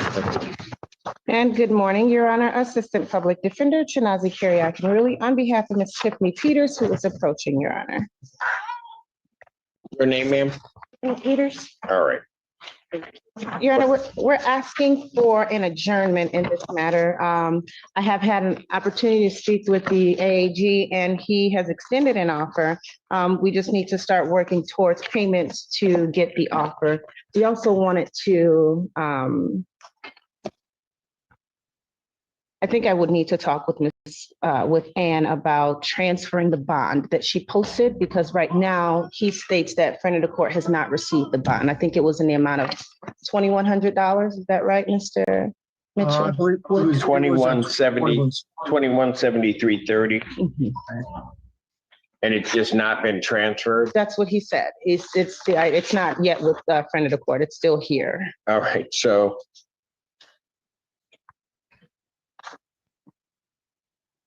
I'm not going to get involved with bonds, quite frankly, because everybody's got it messed up. Okay. But these types of bonds should be transferred over to the other court because it's statutory. Okay. So, Ann, if you could send a communicate, we'll send a communication. I appreciate that. Should the order reads that it's to be released on the circuit court case. Okay. So it should be in there. Okay. All right. Thank you, Your Honor. And we're just requesting an adjournment. I don't know if we're out into January yet. No, is that too far out? I have not set a January date today. Well, how much time? January. I'm going to give her everything she Good wants. 'Cause morning. I can't have that sneeze again. How much time did you need then that the people would be willing to agree to? We need about a month. A month? Yes. Do the people have any objection to a month adjournment? Judge, Miss Akiri Ikanruru and I have been, Yeah. sorry, Chinaza and I have been corresponding by email, and I told her that if she agreed, if Ms. Peters agreed to pay the bond over, and I wanted her to pay an amount that would get the matter down to 75%, 25% of the bond, which would be an additional $1,300. The last correspondence, I was just emailing with her. I was going to tell her, she said, Ms. Peters doesn't have that much right now. So what I'm asking for is a payment for November. She got out in mid-November, did not pay her child support. She's never made a child support payment. So she would need to pay for November. Her current obligation is $282 a month. If she does that, we have no problem with, if she agrees to do that, we have no problem with an adjournment. And Ms. Chinaza also asked me whether I would agree to allow her to return to West Virginia, where she's from. And I again, was just in the process telling her if she agrees, again, to pay the bond over and pays for November and agrees to pay in December as ordered, start paying as ordered going forward, then we have no problem with her returning to West Virginia as well. So I don't have a problem with an adjournment into early January, Judge, as long as she agrees to those things. Is she going to agree to all of those things? Yeah. So when is the November payment? Because that's part of our problem. It was due. Today. She can make the November payment today, Your Honor. Today? Yes. Okay, I'm indicating in the file that defendant will pay November payment today, and that if we don't get that November payment, you cannot go to West Virginia. Okay. If she makes the payment today, she will be able to go to West Virginia, Your Honor? Right, and agrees to the rest of what's being said. I'm not, what counsel's or the AG's indicated, he's not going to have an objection to her going to West Virginia. Okay. But the bond, paying over the bond is not on her. An issue for the defendant. Yeah. It's trying to get it from the 15th District Court to the circuit court. So that one, I get, the money's there, presumably. Yeah. It's a November payment. And when is the December payment due? She just indicated to me that she will try and make the December payment today. She just needs to check her account. So she's going to make December and November. That is all right. So what I will do is I'm going to indicate she's to pay November and December. Once she makes those payments, she can return to perfect to West Virginia. Thank you so much, Your Honor. Why anybody would want to, that's their business, but that's, no, I'm just kidding. I'm kidding. What'd you say? Love my home. I love the song Mountain Mama. All right, so. All right, and her. It was cut November 20th. So from 15th. Correct. To circuit. So on November 20th, the check was cut. So apparently it takes a while for it to travel a couple blocks. But presumably it's on its way. The circuit court may already be there. So it's getting paid into the child support case? I'm sorry, Pardon? Judge. It's getting paid into the child support case. It's not going to. Yes, it was cut and should be transferred over to circuit court 2 blocks down, but. Probably. Oh, you can see it's cut, but we don't know where. Got it. Okay. That's not. And then I will adjourn the probable cause conference to January 8th, 2025, 9 a.m., 2026. That was the All right. 8th, Your Honor. Yes, sir. Thank you very much, Judge. I have Thank one more you. matter before you when council is ready to proceed. Yeah, well, you're probably, I got to do this one and then you're probably the next one, right? You ready when you are. Thank you. Are they in custody? They are. That's going to be a delay because they're in custody, so we got to wait for them to be brought out. But we'll get right to you. Court calls case People versus Devin Gilliard. And it's done on behalf of the people. Good morning, Your Honor, to you and your staff, Attorney Maxwell Dubin, P number 86012, on behalf of Mr. Galliard. Your name, sir? Devon Gilliard. All right. And what are we doing? Your Honor, today's the date time set for PCC. I'm asking this matter be set for an exam as quickly as the court will allow. Say again? Sorry, Your Honor, I was just asking for an exam day as quickly as the court would permit. Is all discovery complete? I believe I have everything. Yes, Your Honor. I as long as the prosecutor has everything as well. Prosecutor's witness is available the 16th. We'll do our best, Your Honor. Preliminary examination in person will be set December 16th, 2025, 9 a.m. That is before Judge Moore. Your Honor, if I may briefly address bond in this matter. You may. Your Honor, as you know about this case, we have addressed bond a couple of times. My client is being held without bond. First and foremost, the tether was taken off, and what I'm asking for is that this court, as this was his first bond violation, I understand the court's worry about my client returning as an alternative. My client does have a residence in Texas and was planning to live in Georgia. My client is willing to stay in Michigan with a tether if this court permits. So what I'm asking for today is that my client be allowed to be released either with a cash bond or in a personal bond with a tether and be able to stay in Michigan, and we can continue the case and I can work with my client outside of jail, Your Honor. I don't need it. These are something you wanted to say. I don't need a response. I've gone through this again. I gave this defendant permission to go to Texas. Prosecutor agreed for him to go to Texas. Had him on a tether. He never went to Texas. He went to Georgia. He made no indication whatsoever or to the court afterwards where a decision had changed or anything along those lines. He just didn't go where he told us he would go. So I gave him permission to leave the state. And he didn't go to the state that he said he was going to and never touched Texas. It's not like he went to Texas and went to Georgia. I've said this before. And I'll just be honest with you, counsel, I can't trust it. And so I'm not going to fashion any other types of conditions to try to release him. He's already, I guess, shown this court that he just can't be trusted and can't tell me the truth. So even with a cash bond, Your motion Honor. for a bond modification is denied again. Bond will continue, and you can raise it before Judge Moore. No, and thank you, Your Honor. I would just like to say thank you for hearing me out. I appreciate you, and I will. I'll see you next time. Pardon? I didn't hear that part, sir. Oh, I just thanked you for hearing me out, and I appreciate that, and I will see you next time. All right, thank you.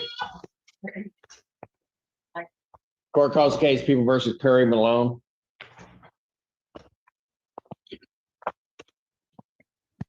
Good morning, Your Honor. Tina Sackler, on behalf of Mr. Malone, who's on Zoom. There he is. Sir, can you state your name? Perry Malone. All right. You're requesting an adjournment. Yes, Your Honor. There's a video you're still trying to get. Yes, Your Honor. We're looking towards a possible resolution. All right. Probable cause conference will be adjourned December 23rd, 2025, 9 a.m. Bond continue. Thank you, Your Honor. Thank you, Your Honor. Court calls case People versus Bryant Neal. Ready, Judge. The water assistant prosecuting attorney for the people. All right. Go ahead, counsel. And good morning, Your Honor. Good morning to your fine staff. May it please this most honorable court, Edward Martell, P 85051 on behalf of Bryant Neal. Mr. Neal, please state your full name for the record. Brian Michael Neal. All right. Thank you. What are we doing? Judge, discovery is complete. We're just asking for an examination day, please, and thank you. People have their witnesses available the 16th. Judge,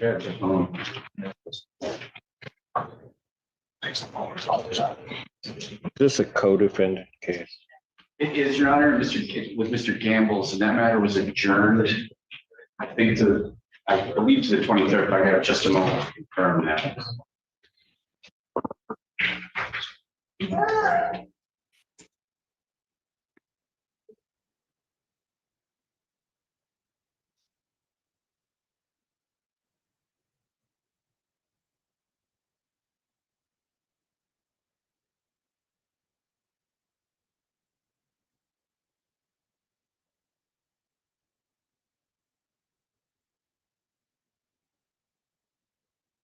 Judge, we got for 12/23. That's the date that his co-defendant got for an adjourned preliminary examination. An adjourned preliminary examination. Testimony was not begun, I don't believe. All right. And so who's that before? Judge Freshour. It's before Judge Freshour? Okay. Okay, good. I mean, I didn't mean it that way, but all right. Preliminary examination will be set then for December 23rd, 2025. That's at 9. That's 9 a.m. before Judge Freshour, along with the co-defendant in the case. That will be in person. Bond will continue. Thank you, All right. Judge. Court calls case of the People versus Adam Adkins. Middleton water assistant prosecuting attorney for the people. Oh, we do. Where's the stuff? Assistant Plug. Assistant Plug Defender Doppy Lebo, we have Mr. Adkins, and I do have a green sheet. We're going to be requesting adjournment. We have received a plea offer. Mr. Adkins would like some time to consider it. Your name, sir. Adam Atkins.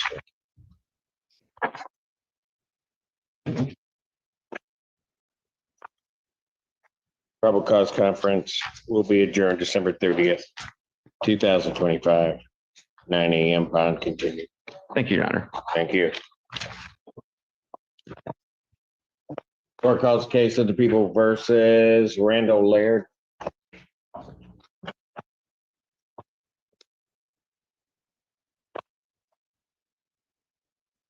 Good morning once again, Your Honor. I'm Special Assistant Attorney General Mitchell Wood for the People.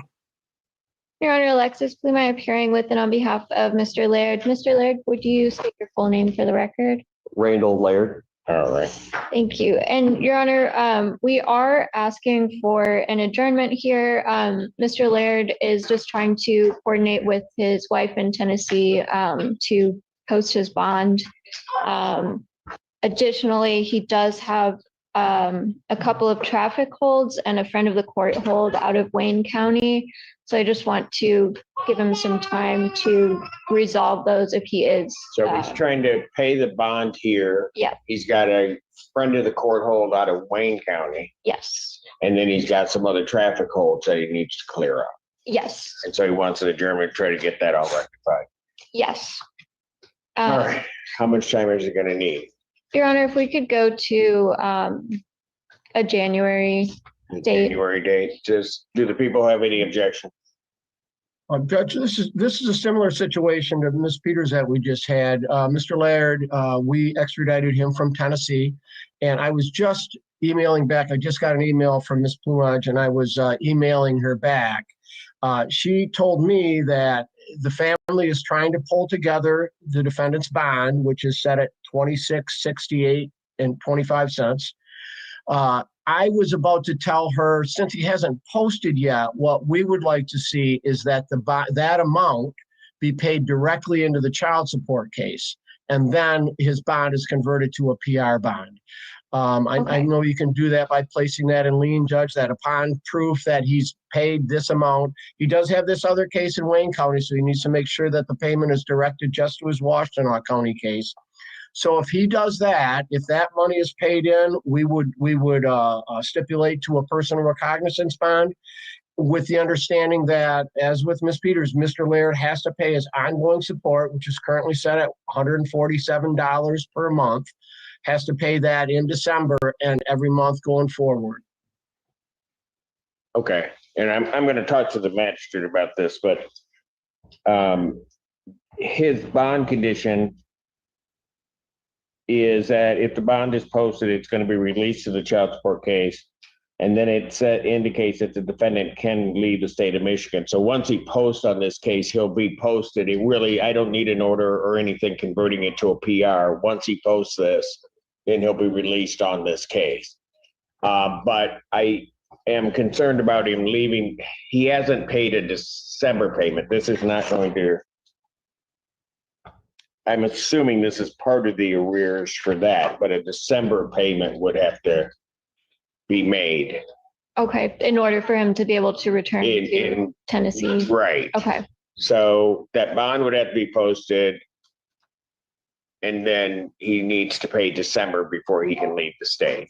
Okay. So I'm changing that provision so that he'll pay it, he can get released, but the December obligation would need to be paid prior to him leaving the state. Get out of jail.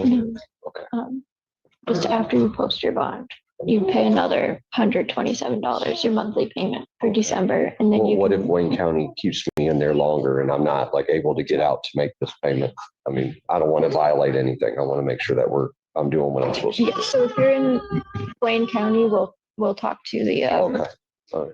Attorney General about I that. just want to make sure that I'm doing what I'm supposed to be doing. Get this all straightened out.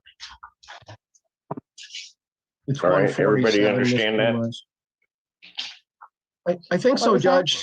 So, Your Honor, All right. it's 147, Ms. Plumage. I think you said 127. 147. I apologize. That's his obligation. Yes. Yes. So what do I need? And to do Judge, today? are you ordering Where's your that bond? upon Is it? posting of the bond, it go to the child support 26, case 48. immediately? Absolutely. That's actually, Okay. sir, already been ordered.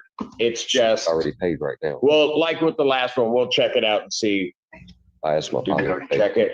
for this. Okay. Okay. I appreciate So I that. will adjourn Like the transfer. probable cause in this matter then to January 8th, 2026, 9 a.m. And just so that we're clear, he's gonna remain in custody until he posts the bond on this case. I don't have any control over what happens in Wayne County. Right. But he may not leave the state of Michigan until on the Washtenaw County case, he posts his December obligation. Right. Understood? Yes. Got that, sir? Yes, sir. All right. Thank you. Thank you very much, Your Honor. Always a pleasure. Thank- Appreciate it. All right. Take care, sir. Can I get? Court recalls the case, People versus Adrian Braswell. Andrew Childers, appearing on behalf of Chris Eastop on behalf of Adrian Braswell. Mr. Braswell, would you unmute and state your name for the record?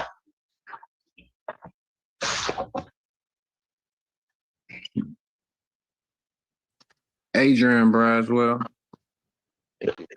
Your Honor, we are asking for one more adjournment in this matter, if we could. Mr. Chose and I are working on a global resolution. He's got other matters out there. No, I mean, no, we're working on a cooperation agreement. Got it. Okay, so how much time is that gonna take? You want the 30th? I mean, you're here on the exam, but I'm also holding PCCs that day. That would be great. Would that work for you? Any objection from the people? All right, probable cause conference will be adjourned December 30th, 2025. 9 a.m. Bond will continue. Your Honor, may I approach on an unrelated matter really quickly? You may.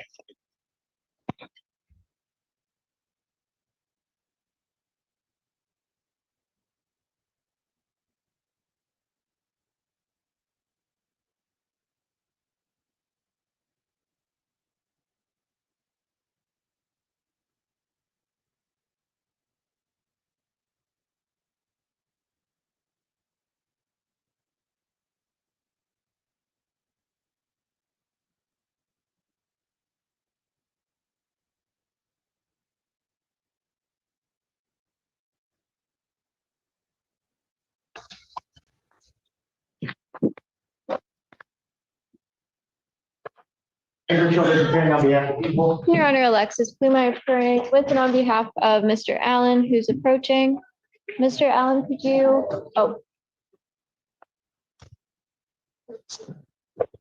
What'd you do, East Hope? when you get up here, could you say your full name for the record? You're taking so long, you almost got a bench. What's your name, sir? Hi, Sean Allen. Thank you. Thank you. And Your Honor, we are just asking for a brief adjournment. If the court would consider 1 week, Mr. Allen would very much appreciate it. I am trying to potentially coordinate with the people as to perhaps allowing Mr. Allen to return to the apartment complex. And so he'd just like to be seen next week because he and his partner are losing a significant amount of money around the holidays. He and his partner are spending a significant amount of money around the holidays to stay in hotels at the moment. Gotcha. But I mean, a resolution regarding returning to the premises. Can be done by a stipend order. Yeah, well, that's what I'm saying. It can be done by stipend order, but I'm sure it's going to take some indication for the people to understand that the apartment right would be available to do that. I don't know if 1 week. I mean, I don't mind adjourning it out 1 week, but I don't know that we're going to necessarily accomplish anything. I get what you're saying. Yeah. But we'll make our best effort. Obviously, it requires us to have some conversations with the victim, which we were planning anyway about a potential plea resolution. That's all well and good. It's just we can try for a week, but I can't guarantee that. Is that what you want? You might come back here and waste your time, but yes, Your Honor. I just think Mr. Allen would feel the most comfortable if we went out 1 week and. So I'm here to make him feel comfortable. Fine. All right. I'll be here anyway. So probable cause conference, December 11th, 2025, 9 a.m. Bond continue. Thank you, Your Honor. Thank you. Might as well just adjourn it now. Court calls the case, Rule versus Jerry Bingham. Andrew Childers appearing on behalf of the people. And good morning once again, Your Honor. Good morning to your fine staff. May it please this most honorable court. Edward Martell, P 85051 on behalf of Jerry Bingham Jr. Young man, please state your full name for the record. Jerry Bingham Jr. Thank you. What are we doing? Judge, discovery is complete. We're just asking for an examination date. Please abstain. And Mr. Martell, I sent your email a amended charging documents. They've not been sworn out, but did you receive those in your email yesterday? So received and acknowledged. Thank you for the conference. Thank you. So are the pleadings in order? I guess. They had, I added a count to, a copy of that document has been sent to defense counsel, but it's not yet been sworn out. I was texting the officer in charge to see if that can happen today. I don't know, but it'll happen before the examination. Would be my intention. Okay. So, all right. So discovery is complete. So you want to set this for the 16th then? That's fine with the people, Your Honor. All right. Preliminary examination in person, December 16th, 2025, 9 a.m. That is before Judge Freshour. Thank you, Judge. Yep, bond continued. Thank you, sir. Have a good day, Judge. Oh, no, shaking the baby? There's another one? Oh, there's another one. Okay, I'm good. They were taking all the babies out. Actually, the one on this side I thought was Delanne. I thought that was her scream. She didn't even hear me. Court calls the case, People of the State of Michigan versus Amber, is it Almany? Benito Royer, Assistant Prosecuting Attorney for the People. Oh, she's a baby. Assistant Public Defender, Chinazi Carey, I can really, on behalf of Miss Amber Almany. Amber, state your name for the record. Amber please. Almany? And they left the baby? Yeah. Left her with her mom. Okay, I'm focused. Go ahead, what do you want to do? Your Honor, I have a green sheet that I want to You give. have a lot of that. You got me, that's right. The people are considering an offer. She just needs to take a gun safety course. We did not have contact with her prior to this hearing, so she's working on that and hopefully. Okay, so she needs to take a safety. Yes. How much time is she gonna need to get that done? I'd say about 2 weeks. The instructor, when I called Range USA, was gone for Thanksgiving. So I'm supposed to go meet with him today to discuss like the classes and give my ID and sign. Okay, and are you gonna be able to get through that safety class in those 2 week time? From my understanding, it's something that can be done in a couple days. It's not a long course. Got it. Okay. See what happens. Probable cause conference, I'll adjourn out to the 18th then. Well, let's do this, just in case. Let me go to the 23rd, 2025, 9 a.m. Bond will continue. Thank you so much, Your Honor. Okay. Well, No. bye, baby. Court calls the case, People versus Dion Baldwin.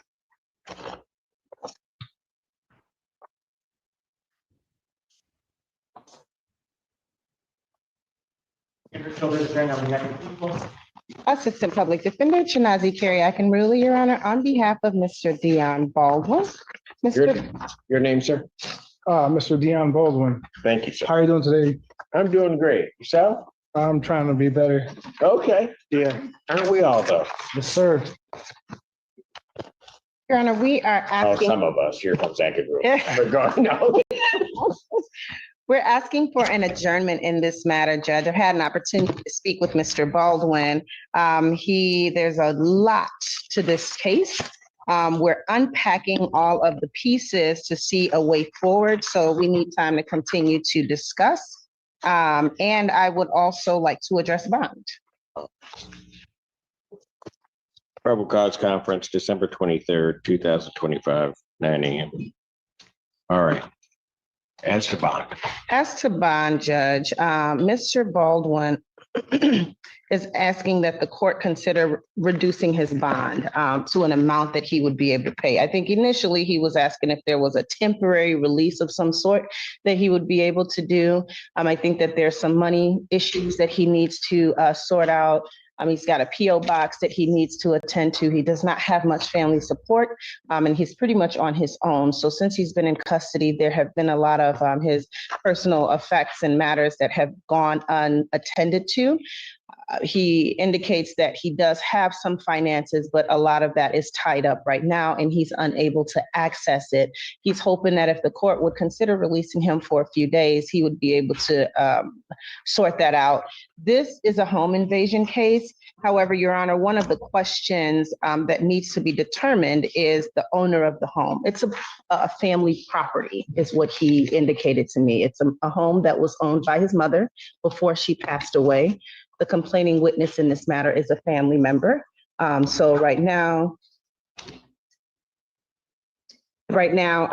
there's some type of dispute as to ownership and who has rights to the home and things of that nature. That he indicated to me that he plans to file something with the circuit court, specifically the probate court, to see if he could become the personal representative of the home. those are some of the things that he needs to sort out, Judge. Is that the nature of this case? That's one way. Yeah. Okay. The other way to look at it is the facts involved. I will acknowledge the victim, I believe, is a cousin of the defendant, but found the defendant in her home. She was chased from her home with the defendant wielding a knife and was demanding that this was basically his house now when she has lived in the home. And I would very much disagree with the assessment of the defendant's claimed ownership of the home. I believe that the same incident effectively happened the day before, the day or two before this incident, and he was advised by Ann Arbor police to stay away. In that incident, charges weren't filed, hanging out, maybe attempting container entry, and he went back the very next day, same thing, and which led to these charges.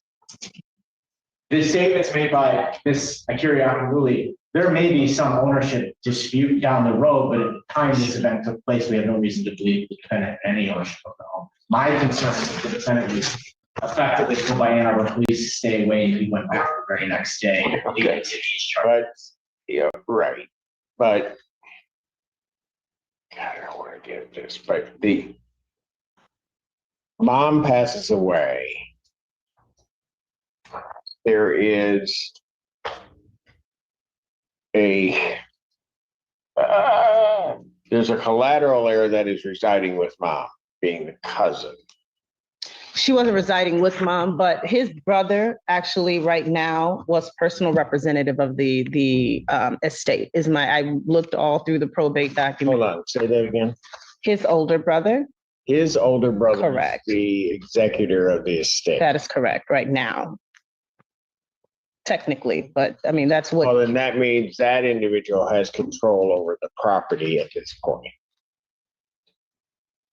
Which means it's not his. He may have an interest in the property ultimately, but it's not his property. Right. One of the things that he wants to do is to file whatever necessary documents with the probate court to challenge that. Okay, but the problem is you can't, even if that were the case, you can't go and chase people, at least allegedly, away with knives and other things from the property indicating that it's his. And that's the part that concerns me.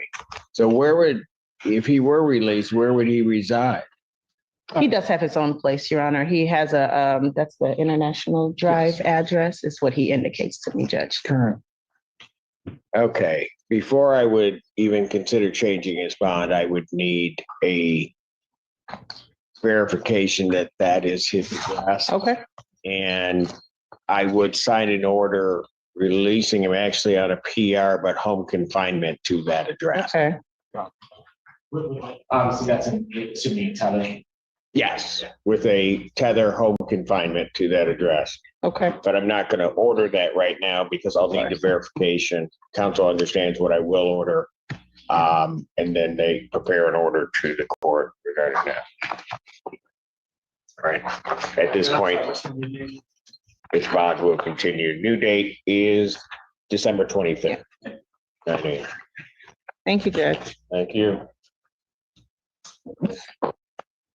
That Baldwin? That was. Okay. Court does call the case, People versus Emily Bates. Kenneth Overwater, Assistant Prosecuting Attorney for the People. Your Honor, Alexis Puma appearing with and on behalf of Ms. Bates. Ms. Bates, your full name for the record. Right. Good morning. It's Emily Bates. Good morning. Thank you. Good morning. Your Honor, I am requesting one adjournment. There is an offer that's been extended that if Ms. Bates gets a evaluation with a psychiatrist, the people would consider dismissal. Ms. Bates has an appointment with a psychiatrist later today, so we're hoping that will resolve things. All right. I'll adjourn this out. Probable cause conference, December 30th, 2025, 9 a.m. On continued. Thank you. All right. Thank you. Thank you, Ms. Bates. Thank you, Your Honor. Have a good day. You too. Court calls the case. People versus VJ Dandamudi. And then on behalf of people. Oh, good morning. Attorney Matt Hauser here on behalf of Mr. Dan Mooney. Your name, sir? PJ Moody. All right. And I think we were knowing that this was coming at some point. What are we doing on this case today? Yes, Your Honor. There was discussion of a new complaint being sworn out the last time we were before you for the probation violation. For today, we would waive the timelines, ask that this PCC be reset to allow some additional time to discuss the matter with the Washtenaw County Prosecutor's Office. And there also was a request as it related to bond. Yes, is that the documentation that you sent in? Yes, yep, yeah, there was a formal bond motion that was provided. Yes. That included the information as it relates to that Pasadena villa that we originally began the discussion with the last time we were here on that probation violation.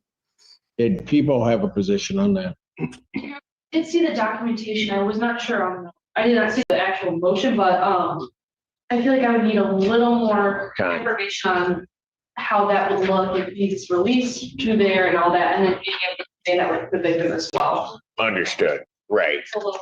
And I will tell you that one of the things that kind of came from that entire process is because of the circumstances that had occurred, at a minimum, there was an indication, certainly that was relayed to the victim in this case, that we were going to get this through the holidays before I did anything. And I'm going to keep to my word on that. I'm not saying no to what you proposed, but given the circumstances, I'm not going to do anything before January, quite frankly, on his bond on the release on the other case. So what I can do in this instance, counsel, unless there's an objection, is I would put this out to my first date in January 8th. And that way everything can coincide with each other, I think. Yeah, no, that sounds good to me. All right, very good. Probable cause conference will be adjourned January 8th, 2026, 9 a.m. Bond will continue. Thank you. Thank you very much, Your Honor. Court calls the case, People versus Bobby Black. Water Assistant Prosecuting Attorney for the People. For the judge, Portia speaks to Assistant Public Defender on behalf of Black, who's approaching the podium.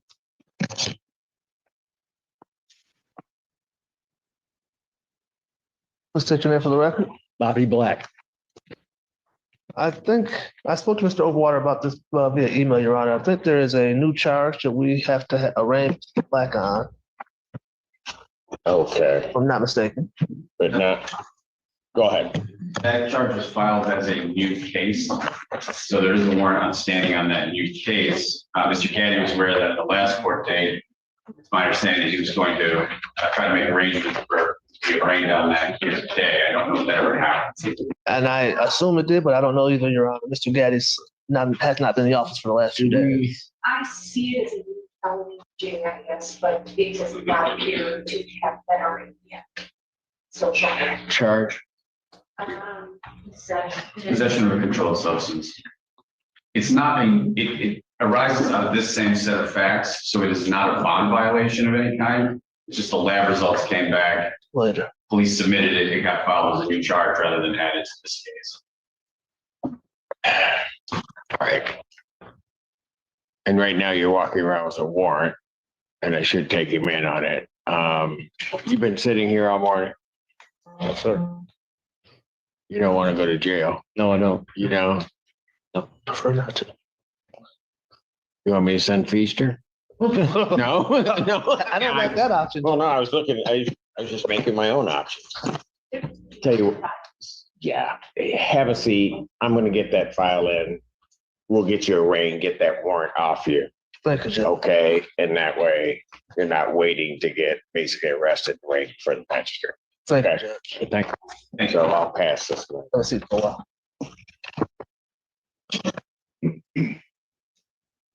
Court calls case People versus Melissa Floyd.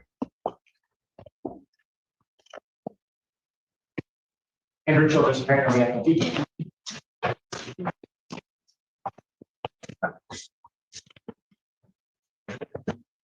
All right, Judge, Citizen Public Defender Hannah Apple appearing on behalf of Ms. Floyd. Ms. Floyd, will you state your name for the record? Melissa Floyd. Thank you. Your Honor, our office did confirm that we have a conflict on this matter. We're asking for an adjournment for new counsel to be appointed. And I also did not have a chance to meet with Ms. Floyd. I think she was taken into custody yesterday. Okay. Ma'am, do you have anything else holding you at all? No, I don't. I actually have to be to work tonight. I just got this job at Zingerman's. I have to be to work tonight at 8 o'clock. I just lost my car again for the second time in 30 days, Your Honor. I have to go get my car out again. Hold on a moment. I'm really at a breaking point. You know what? Like, I'm tired. I can't take no more charge after blow. After blow, I'm taking after blow. And I just keep on trying to walk. Keep on getting up. Okay, listen to me. All right? Because I'm trying to find, that's what why I asked the question, because I'm trying to find a way to get you out of here if we can. There is nothing to be. If you keep interrupting me, then I'm not going to try anymore. Okay? Just you need to listen to me. I get where you are. I have on this case a personal recognizance which bothers me because I'm not sure why she's here. Your Honor, I don't have any information. I received word this morning from the court that she was in custody. I was confirming I did not receive a bond violation of any kind. I spoke with the court this morning. They were not in receipt, so I am unsure and I didn't have a chance to speak with Ms. Floyd either. I can try to check X jail to see if there's information. Because on the There appears case, to be a new case. On a hold on, what kind of case is that? I have. Yeah. Like MUP, 1,000 to 20,000. Okay, and she's set to be arraigned before the magistrate today already? That's what X jail says. Okay. So, all right, so listen to me. What time, listen, just listen. What time do you have to work? 8 p.m. Okay, here's the thing. The magistrate's gonna see about what that. And I really would like to go to work. You're gonna be arraigned straight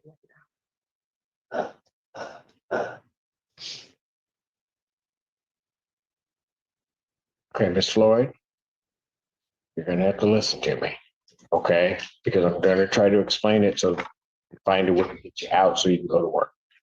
Okay? The magistrate, your case is set, that other case that's holding you is set to be heard for the magistrate this afternoon, right? All right, 11. I don't know. So we don't know. All right. So here's what I'm gonna do, Ms. Floyd. On your case today, I'm going to adjourn you out to the 18th. All right, this case here, because this case is not holding you. Back here on the 18th. Right. I was gonna come here physically this morning. Oh. Ms. Floyd, I'm gonna try one more time. Are you gonna listen to me? Because if you're not gonna listen to me, I'm gonna stop trying. Yes, sir. All right. So I'm adjourning this case out to the 18th. I'm going to continue your bond because on this case, you have a personal bond. All right. This case that I have that you're here is not holding you. Right. The case that's holding you, the magistrate will arraign you today if the paperwork is over here. All right. What I would suggest, Ms. Apple, is somebody from the PD there may still be a conflict of some type, but that's okay. She'll have somebody there representing. Two things. If for whatever reason the paperwork itself doesn't get here, I need somebody to contact my office right away, and I will figure out something to do so she can get herself out and get to work. Okay? That's the first thing. And the second thing is if her bond, because I don't see the bond sheet or anything like that right now. If her bond is not set in a way which allows her release, I need somebody to in some way get to my office also so I can so that I will take a review of her bond. Understood. Okay? I'll follow up on that. You get that, Ms. Floyd? Yeah. Yes, sir. All right. So what you need to do, you're welcome. But what you need to do is just calm down. I get what you're telling me. And we're going to do everything I we keep can. taking them. Bow. I keep taking them and trying to get back up. We're gonna do everything we can to get you to work. Okay. All right. I get it. You keep taking hits, you keep getting back up. All right. And all I'm going to tell you is you just got to keep getting back up. Sometimes that's the way just life is. I've taken my own share of them, and you just get back up. You just say what you got to say, keep smiling and keep moving on, and don't worry about the rest of the stuff. Okay. Yes, sir. You hear me? Yes, sir. So if you come in here again, you come in here acting like that again, we're going to have a different kind of problem. Okay, sir. You got it? All right. You have a great day. We're done with this. We're done.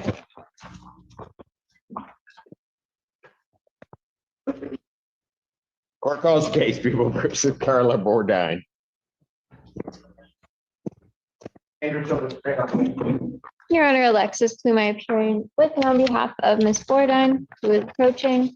And could you just say your full name? Carla Bordine. Thank You you. want to yell at me too? Okay, I'm just checking. just trying to get prepared. All right, what are we doing? Your Honor, we're asking for an adjournment. Ms. Bordine has some documents to provide to me that I'll need to review. All right, and then potentially provide to the people. Is that the deal? Right, yes. All right. Probable cause conference in this case, December 30th, 2025, 9 a.m. Bond continued. Thank you, ma'am. Court calls case people versus Adam Lee Harris.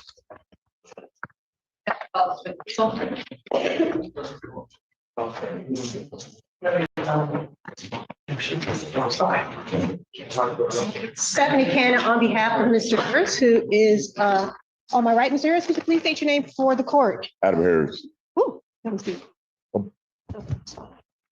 Thank you, Your Honor. Your Honor, I am adjourning this for 2 weeks for mitigation purposes. I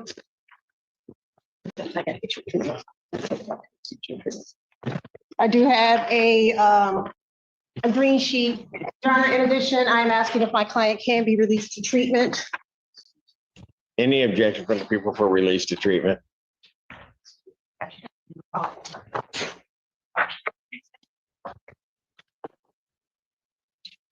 I'm not sure if the probation violation is still holding him. That's my only question. Because Judge Hamoud had a probation violation on him, so. Well, if that's not holding him, then I don't have an issue with it. I just wanted the court to know that that might be a thing that holds it up. I'm the attorney in there and he's being released to treatment there as well. He is. It also appears he has an open domestic violence case in No. Amber, but I'm not 100% sure. If it's still open or not. It got dismissed, Your Honor. Hey.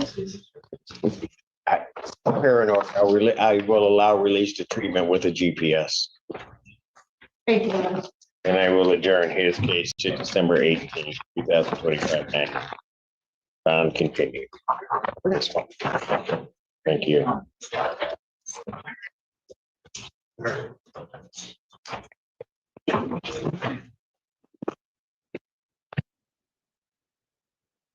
Court calls case people versus Tory Brooks.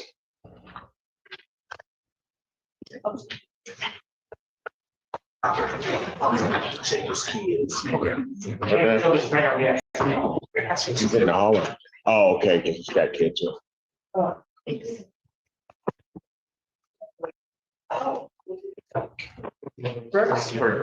Oh, sticker.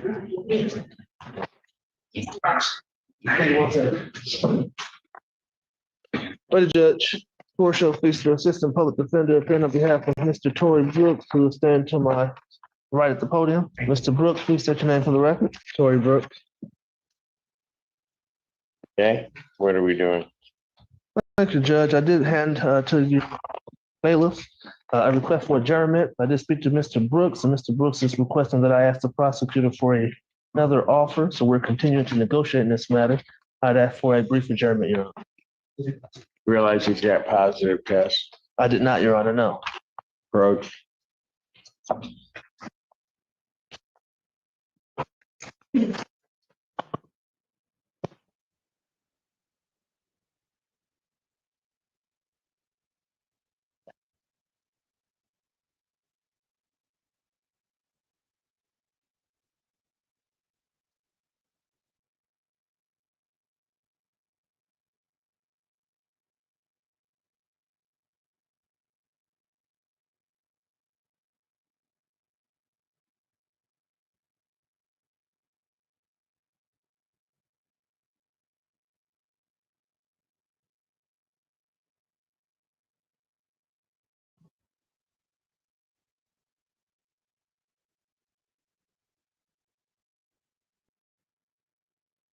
Clear on the history of this. Defendant had a warrant in this case back October 16th. I didn't see him, but I guess what had happened was he had had another court case the same day. The magistrate, while giving him credit for that, I guess the problem that I have is that he's not arraigned on this until the 18th of November. So he's out there a month. When he's out there the month, he's also just not testing. And he keeps testing positive for THC. You say you have a medical marijuana card?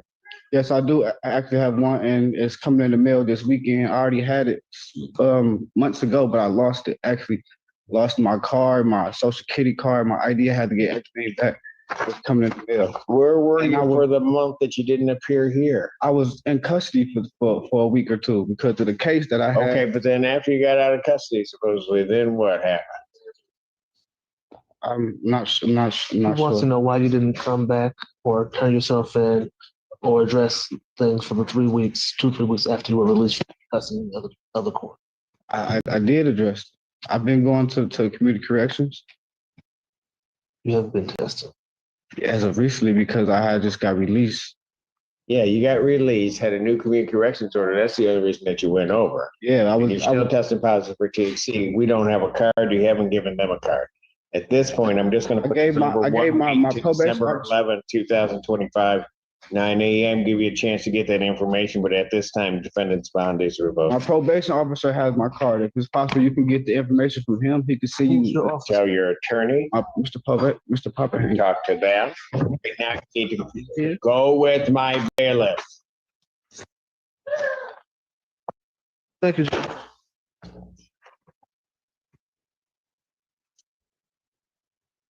Court calls the case People versus John Hart.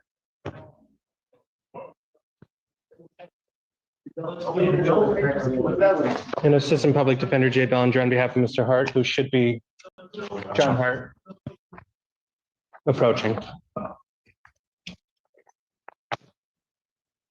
Given the problem back. Mr. Hart, this is your discovery for all three of your cases, okay? Yes, sir. You can state your name for the record. John Joseph Hart, Your Honor. Good morning, sir. You're asking for an adjournment. Your Honor, I am asking for adjournment because we are still missing some media on this matter. I think 2 weeks would be more than sufficient.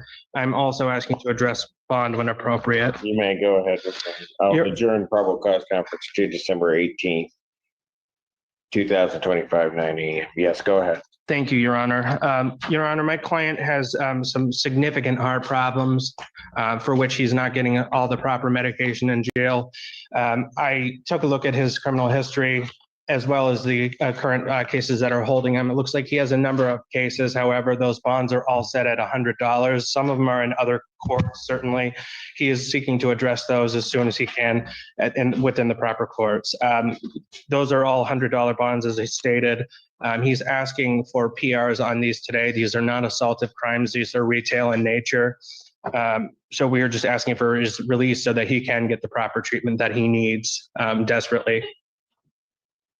Any response? I leave it up to the discretion. Well, I certainly, I would want him to be taken care of. I have not run into a situation where if it were that dire a circumstance, the jail hasn't asked that somebody be released.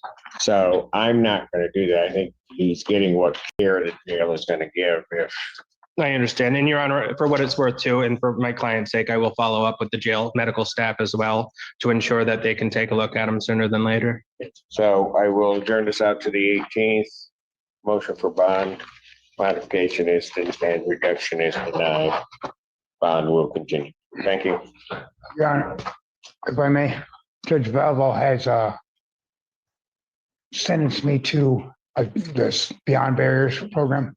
And upon completion of that, I've been accepted to that program. So I'm going to be here anyway. So, all right, just a food for thought, Okay. Thank you. All right. Thank you. Thank you. I appreciate it. Thank you, Your Honor. All right, we'll talk soon, Mr. Hart. Court calls the case People versus, is it Cardigan? Cardigan, yeah. Cardigan? Yes, Tyler. And Assistant Public Defender Jay Bellinger on behalf of, but not with Mr. Cartagena, Your Honor. Several attempts have been made to reach out to him. He was granted a Zoom on this hearing. I did send an email to him. That email returned to me. I've made several calls. I tried to leave a voicemail to no avail. I would ask for an adjournment on this so I can get a hold of him. Okay. Bench warrant, bond 10,000, cash surety. Thank you. Warrant will issue immediately. Thank you. Worth a shot. Exactly. Court calls the case People versus Barack Hall. Prosecuting attorney. Assistant Public Defender Hannah Apple appearing on behalf of Mr. Hall. Who's approaching? Mr. Hall, will you state your name to the record? Hello, Barrick Hall. Thank you. Yeah. Your Honor, we're asking for an adjournment. We have the paperwork we're preparing. Paperwork. Yes. We have a resolution, and then I did provide the court with the stip and order regarding bond. December 11, 2025.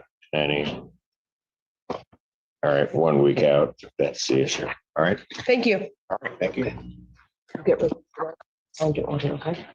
Come back.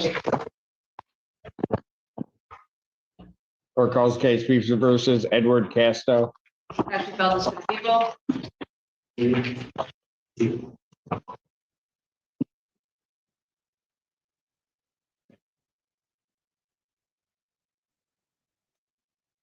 Who's?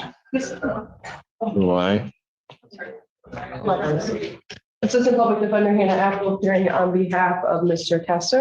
Can you state your name for the record? Edward Casto. Thank you. Alexis. She did prepare a green sheet that indicates he's eligible, seeing if he's eligible for a drug treatment court after screening, but I don't know where he is in that process. I went yesterday for the screening at 9 a.m. and she said that she would get back to me tomorrow afternoon. Okay. Yay or nay. Thank you. So he knows. Okay, what's perfect. going on. All right. So here's what I'll do. I'll grant the adjournment. She's already filed the sheet with them. Okay. And I'll grant the adjournment because we'll probably have some answer, get some paperwork together. I'll go to the 18th. Well, I'll go to the 23rd on it. Okay. Make sure that we have everything. Probable cause conference, December 23rd, 2025, 9 a.m. All right, thank you. Was there a bond violation in this case? I'm not clear. I think that I have a progress report, but I think his testing, I think he's on Suboxone or some, so that's what he's on is coming up. What has disappeared from his system is THC, which it shouldn't have been in there. The other, I think, is is in his system for a reason. I agree, Your Honor. I just wanted to make sure that I was clear. Thank you. All right. All right, come back on the. Bond will continue. Thank you, sir. Talk to us. Court calls the case, People versus Jonathan Hughes.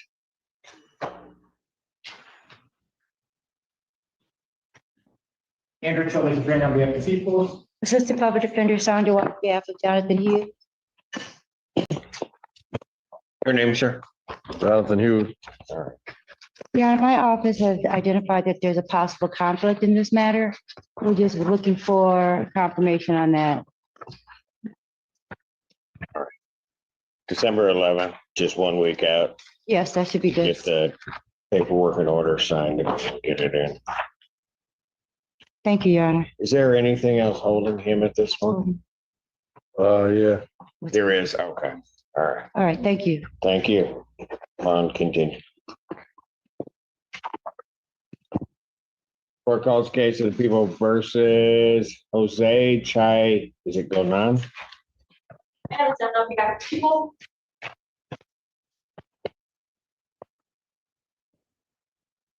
I do the green sheet, Your Honor. Assistant Public Defender Dabby Leba for Mr. Chai going on. Mr. Chai going on, could you spell your name, sir? Jose Chai. And Your Honor, I did just receive discovery towards the end of the day yesterday, so requesting adjournment so that I can review that with Mr. Chai. Probable cause conference, December 23rd, 2025, 9 a.m. Bond continue. Thank you, Your Honor. That was the 23rd. Yes. Thank you. Court calls case of the People versus Javante Jackson. Alexander on behalf of the people.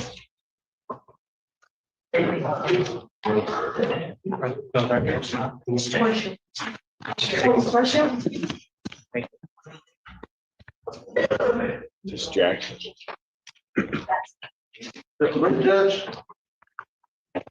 Worship Feaster, Assistant Public Defender on behalf of Mr. Javante Jackson, come to the podium. Mr. Jackson, when you arrive, please state your name for the record.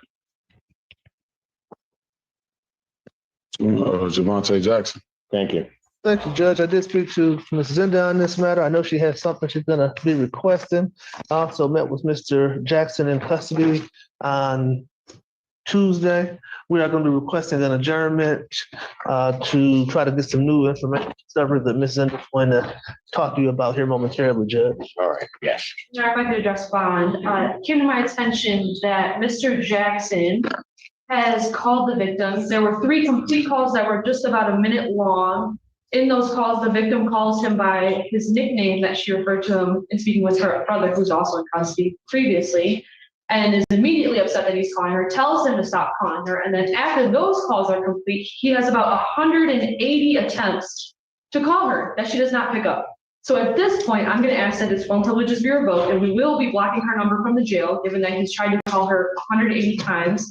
And all of that is in violation of the probation that he's on the 14B with the domestic violence second offense case that he had with her. So I have concerns that he's still violating both the PPO and his probation concerns at this time. I was made aware of that this morning, Judge. I haven't spoken to my client about it. Obviously, I'll reserve comment until I receive phone calls from Ms. Zinda, but I understand what the court's likely to do. And he's on probation in case involving her, which would contact would be prohibited. Contact is prohibited in this case. And there is a PPO. And in listening to at least the portion of those calls, there's an indication that the victim has said that to stop contact. In pretty much all of those calls.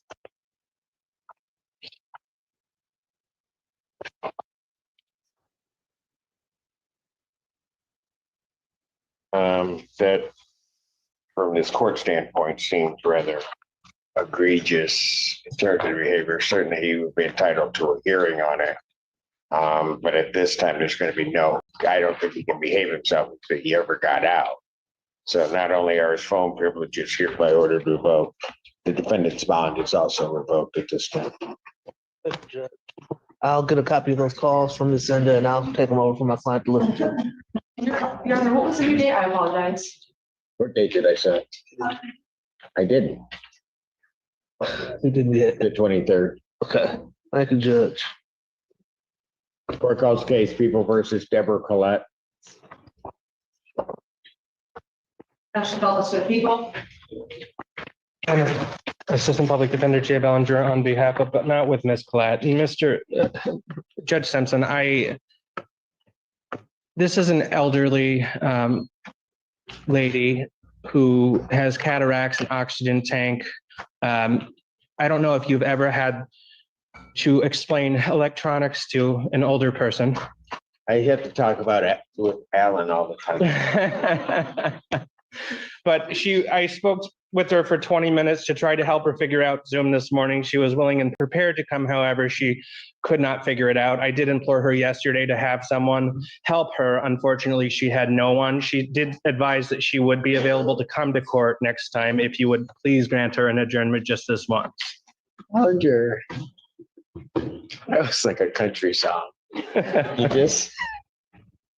Is there going to be any extension for the people?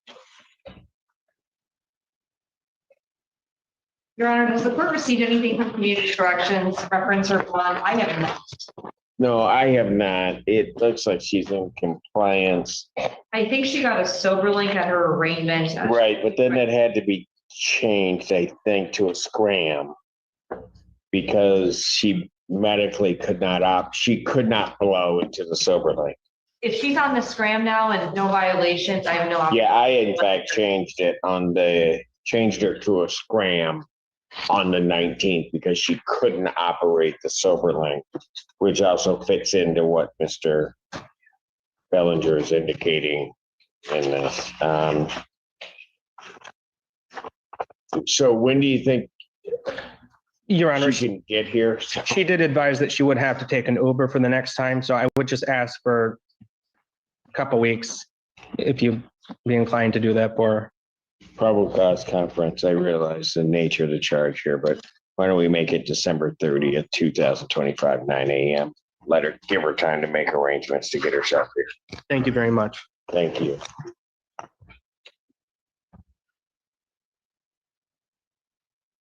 Court calls the case of the people versus Robert Jameson II. Ashley Feltus for the people.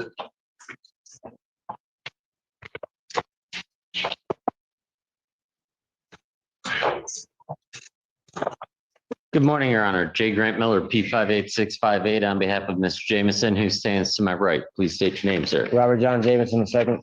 Thank you. What are you doing? Your Honor, I was just appointed. I was speaking with the prosecution and downloading a discovery that I did just get. So I'm asking if we could put it over for 1 week so I can go over it with my client. I can give you 2 weeks.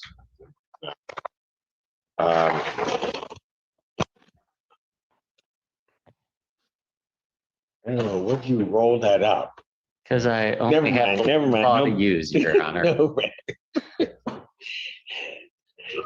I'll adjourn this out to December 18th, 2025, 9 a.m. All right. Thank you, Your Honor. Thank you.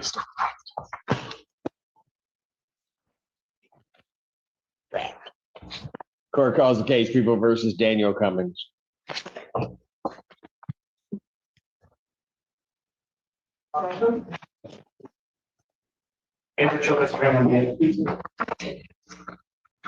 Assistant Public Defender Sandra White on behalf of Daniel Cummings.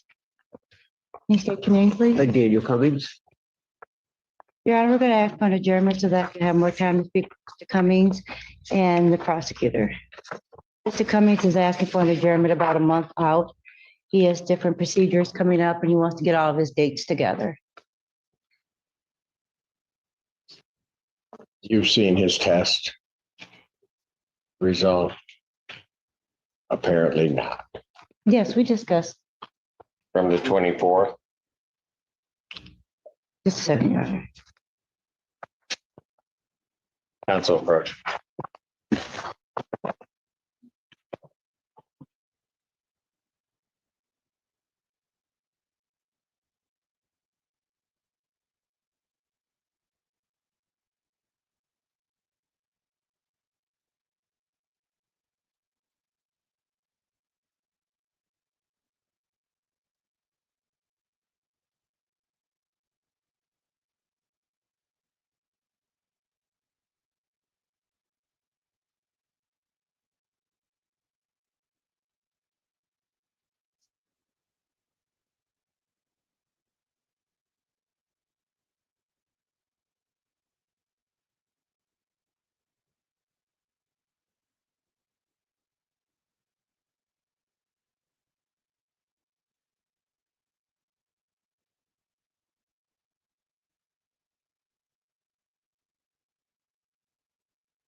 You might want to get that, but Your Honor, can we get an adjournment for about a week so I can, yes, and just so that we know that on the 24th of November, defendant tested, which is actually only tested, he's taken a tested positive for fentanyl in this case. So it's, and Mr. Yes, Your Honor, that's- so I'm going to adjourn this out to December 11th, 2025, 9 a.m. This time defendant's bond is revoked, defendant's remanded. yeah.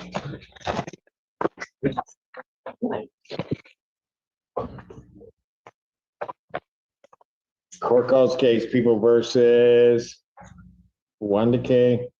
I mess it up every time, Thomas. I know, I mess it up every time. Thomas.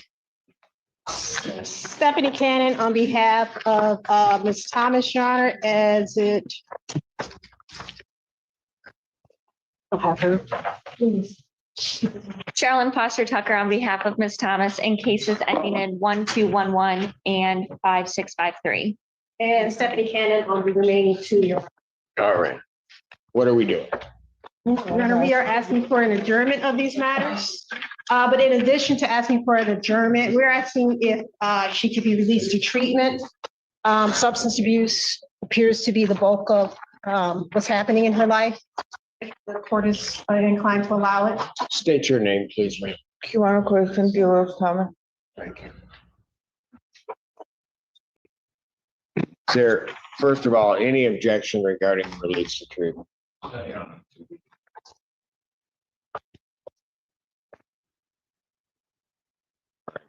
So be on a GPS tether. Yes, Your Honor. Okay. And how much time are you looking at here? Your Honor, since we're looking at a global resolution for four cases, and she's going into treatment, would the court allow a little bit longer out, maybe a 3-week adjournment instead of the? I can give her the 30th. That's perfect, Your Honor. Thank you. Is that okay with you? Probable cause conference will be adjourned December 30th, 2025, 9 a.m. Bond continued. Thank you. Court calls case People versus Moses, Hennigan Page. Assistant Public Defender Jay Bellinger on behalf of Mr. Finnegan Page, Your Honor. Mr. Finnegan Page, can you please state your name for the record? And Your Honor, we are aware of the violation. I have been able to go over that with my client. My client's willing to speak to that with regard of his willingness to check himself into an inpatient facility or do an outpatient. Does he admit to the violation? Yes, sir. If I test today, I'll be clean. Go ahead, Mr. Bellinger. Otherwise, Your Honor, we would be asking to, I would be asking to adjourn this matter just a couple of weeks so that I can look into a few different things that Mr. Finnegan Page and I discussed. Probable cause conference will be adjourned to December 23rd, 2025, 9 a.m. October 28th, November 13th, November 24th, you are positive for cocaine. Yes, sir. All while you're on bond. Yes, sir. Not appropriate. Can't happen. So at this time, you're gonna have to figure out some regimen for some treatment, because apparently he's not doing it on his own, counsel. So at this point in time, his bond is revoked, defendant remanded. Thank you. I will present an order to the court at the appropriate time for hopefully some inpatient treatment. Court calls the case People versus Michelle Campbell.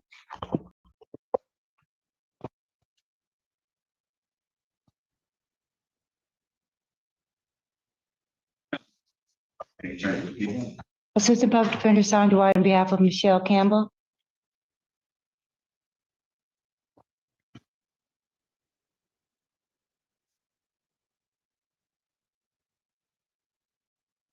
was unable to meet with Ms. Campbell, but I did see that a global resolution is being worked out and that is still in the process. So we're asking for an adjournment. You're doing Your name, ma'am. Michelle Campbell. Thank you. All right, how much time are you gonna need to try to get that done? Yeah, can we just ask for a couple weeks? I want to get that speeded up because I see she's been in custody. Pardon? Can we just get a couple weeks? Probable cause conference, December 8th, 2025, 9 a.m. Bond continued. Thank you, ma'am.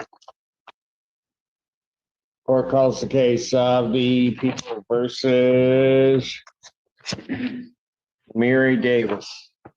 And Assistant Public Defender Jay Bellinger on behalf of Mr. Davis, who should be present via Zoom. Usually is. There he is. All right. Sir, state your name. Well, can't hear him. Messed it up this time. Can't hear you. I can see you talking. Oh, get closer to the mic. I heard you for a sec. You hear me? Okay, just barely. Just state your name. Here, Davis. Okay, got that. All right. It's a plea. It's a no-lo. Yeah, but I gotta be able to hear him. Sir, try talking to me again. Yes. Whoa. Yeah, he's delayed now for whatever. Okay, try that again. Give me your name.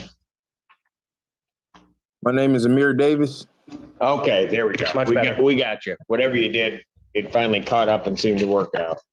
I have before me a plea form that indicates that the defendant would be pleading no contest to an added count 3 of false pretenses, 200 to 1,000. Upon his successful plea to that charge, that's a 1-year offense. Upon his successful plea to that charge, counts 1 and 2 would be dismissed.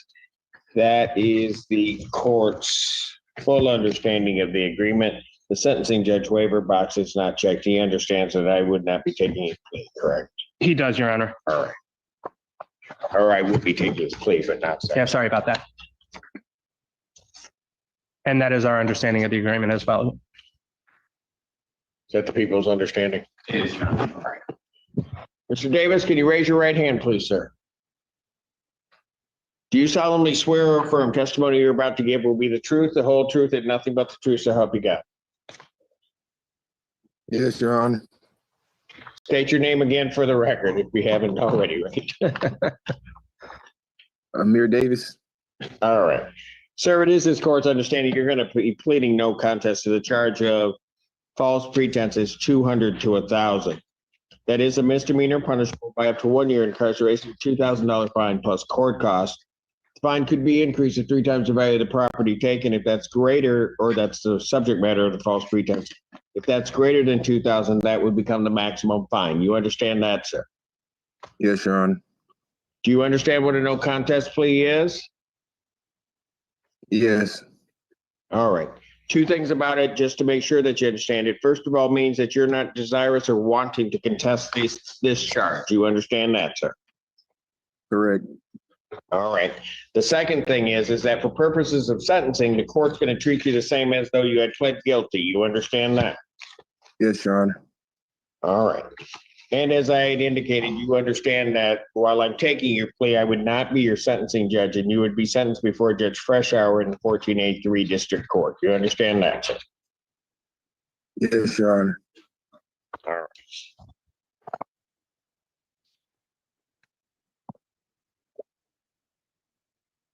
Sir? Yes. To the chart and the basis for the no contest plea. Fear of potential civil liability, Your Honor. All right. Sir, to that charge, false pretenses 200 to 1,000. How do you plead? No contest. Now you understand that by pleading no contest, you will not have a trial of any kind. Yes. All right. You signed an advice of rights form. Yes. Any question regarding those rights? No. Under paragraph 5, those are your rights, which are part of a trial. You understand you're giving up those rights as well as all the rights on that form. Yes, Your Honor. You understand you're giving up your right to appeal upright. Yes, Your Honor. Are you on probation or on parole? Yes. Yes. Okay, you're on probation? Yes. Were you on probation at the time of this offense? Yes. All right. Then I have to advise you, your entry of a plea in this case could be a violation of that probation. You understand that, sir? Yes, Your Honor. You understand that if it is, the other court could sentence you to the maximum allowable under that other charge. You understand that? Yes, Your Honor. And understanding that, do you still want to plead no contest to this charge? Yes, Your Honor. Has anybody promised you anything other than what's been stated here today on the record to get you to plead?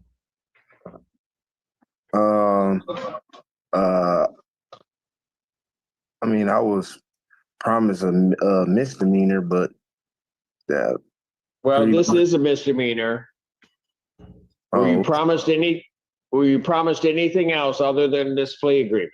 No, sir. Yeah. All right. Has anybody threatened you or coerced you in any way to get you to plead? No, Your Honor. You're doing this voluntarily? Yes. And of your own free will? Yes. The court has been provided and has reviewed Chelsea Police Department report for their case number 25-3784. Any objection to the court having reviewed that report? No objection, Your Honor. No.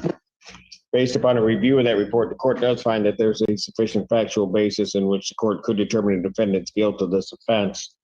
Sir, I do have to advise you that if between the time of my accepting your plea and the time of your sentencing, if you commit any misconduct as defined by the Michigan court rules, that first of all, you would not be entitled to withdraw your plea and the court would not be bound by any sentence recommendation or evaluation. You understand that? Yes, Your Honor. Counsel, are you aware of any promises, threats, or other inducements which have led to this plea? None, Your Honor. And has the court complied with the court? Satisfied, Your Honor. Court will accept the defendant's plea to count 3, counts 1 and 2 are dismissed. Pre-sentence investigation and report is ordered at 1483 probation. Sentencing in this matter will be January 5th at 9 a.m. January January. 5th, 2026, 9 a.m. before Judge Freshout. Thank you, Your Honor. Bond will continue. Thank you. Can you said January 25th? No. January 5th. January 5th. Okay, You'd be okay. 20 days late, man. Yeah. We'll be in touch. We'll be in touch, Mr. Davis. Okay. All right. Okay, Mr. Davis, take care of yourself. Thank you, Your Honor. You too. Happy holidays. Take care. Court calls the case, People versus Jermaine Johnson.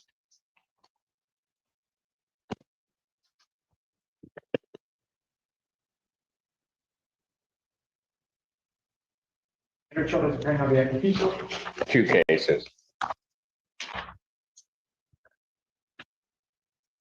Assistant Public Defender Sandra White on behalf of Jermaine Johnson. Can you state your name for the record? Jermaine Lamont Johnson.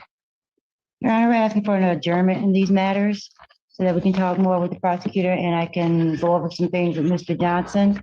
We also would like to discuss bond. Probable cause conference will be adjourned to December 18th, 2025, 9 a.m. Yes, ask the bond.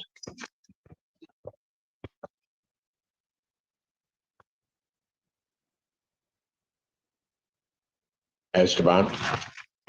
Mr. Second, I can't do two things today. Okay. Mr. Johnson has a job waiting for him. One job is at Campus Mart. Somebody say no? The ice cream, Kenny also has a job, possibly a honey baked ham. At his last court day where his bond was revoked, I do remember saying on the record, I was in contact with Mr. Johnson a few times. He was sick and he did attempt to come here, but he was having transportation issues. After the bond was issued, he did turn himself in. We are asking for a PR bond, and Mr. Johnson said that, of course, he will try to make every effort to get here, if it means taking an Uber or whatever. He did attempt to do that on that day also, he just didn't have the money. In response from the people. Yes.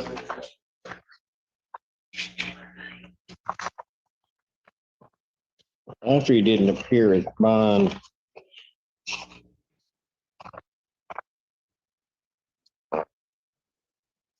see what it is.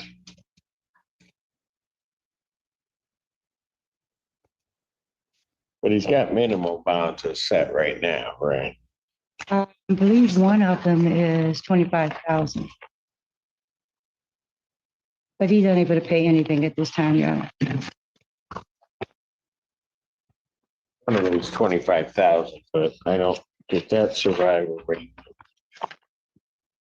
And the other one, I believe, is 1,010. Yeah, they did set it at 25. All right, that means there's something else.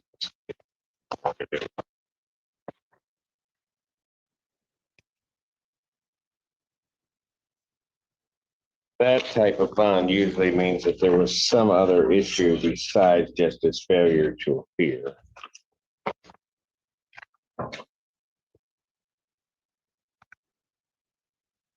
You have a violation of, it's usually a community, it is. He didn't appear at community correction. I was 5 minutes late. At all. Oh, he said he was 5 minutes late, Your Honor, Bench warrant was 5 minutes late for what? to community corrections. I was When? 31st, October 31st. I showed up. Hold on a second. No, because I have a report, well, this is from June the 20th. I don't know why I have that in. Is there a newer report, this or this date? Don't believe it. Oh, that date gotta be wrong. That's gotta be wrong, but it's November, yeah, the wrong date's at the top, but it's dated by the supervisor for November 5th. And it indicates that it wasn't just a 5 minute thing. He was released on October 29th, not reported for intake or testing. There's been no contact. His status is unknown. And then he was scheduled for probable cause conference on the 6th of November. And that report was written to us on the 5th of November. On the 6th of November, he didn't appear. I issued the bench warrant. And how did he come back into custody? He turned himself in. No bond violation. Oh, okay. He had contact with the police, and then he came back into contact and then has another case. Motion for bond reductions, denied, bond will continue both cases.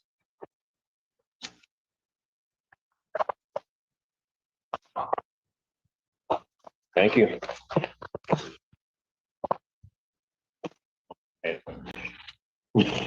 Courthouse case versus Bobby Black. People. Ladies and Judge. Worship, please, the Assistant Public Defender on behalf of Mr. Black, who is approaching the podium. Please state your name again, sir. Bobby Black. All right, let's start now with the first case so we can get a range on it. 25F32029. Mr. Black, you are before the court on a felony complaint that alleges that on or about November 3rd, 2025, at the location of 311 South Main Street, City of Chelsea, Washington County, State of Michigan, that you did have in your possession a controlled substance of fentanyl. Do you understand that, sir? Yes. That's a felony punishable by up to 4 years incarceration and $25,000 fine plus court costs. You understand that, sir? Yes. All right. First question I have for you is, you want to be represented by an attorney? Yes. This is a public defender case. Go ahead, Mr. Feaster. That's Torture Feaster, Assistant Public Defender on behalf of Mr. Black. If you waive any additional reading and stand mute to the charges. Defendant, having waived formal reading, standing mute, the court will enter a not guilty plea on his behalf. And I will set this for probable cause conference, but we haven't set the other date yet. No, we have not, Judge. What date would you like? If we can get a couple weeks, Judge, so I can speak to Mr. Overwater and see if a possible global resolution on these cases, 2 or 3 weeks would be fine, please. All right, so I'll set a probable cause conference on the new case for December 18th, 2025 at 9 a.m.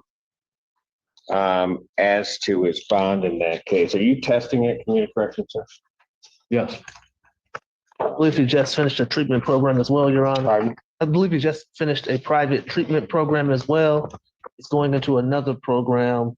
When? Next week. Next week. Right.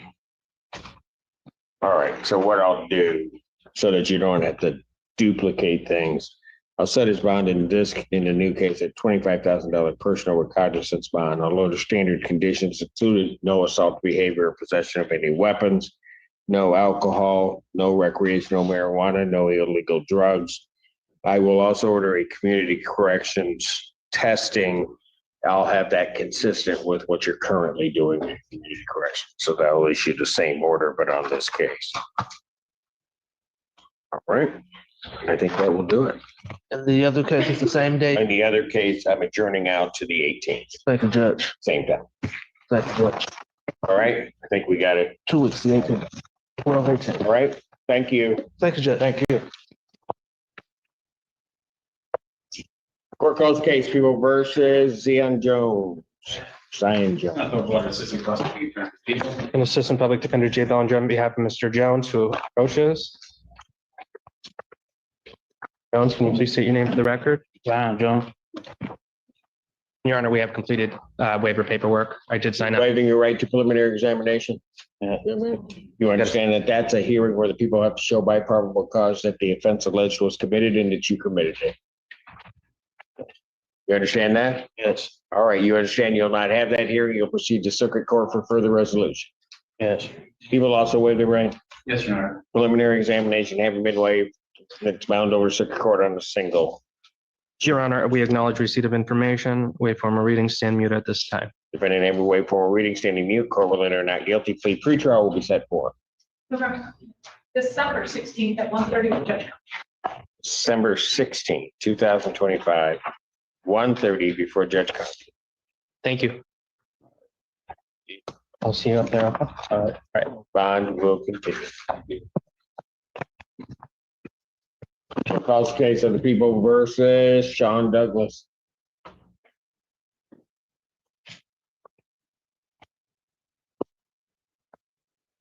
Assistant Public Defender Chinazi Kyriakin on behalf of, but unfortunately not with, thank you, Ms.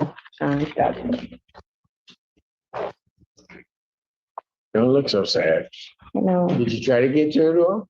I did. What I did not do was text him, and he is usually pretty good with texting, Judge. I don't have an explanation for him not being here. We were trying to get him into mental health court. I think the court would have received his denial into mental health court. Yeah. All right. Bench warrant will issue for defendant's failure to appear bond 10,000. Cash surety. That warrant will issue immediately. Thank you, Your Honor. Court calls case people versus Sandra Law. Ashley Phillips for the people. Stephanie Cannon on behalf of Ms. Law.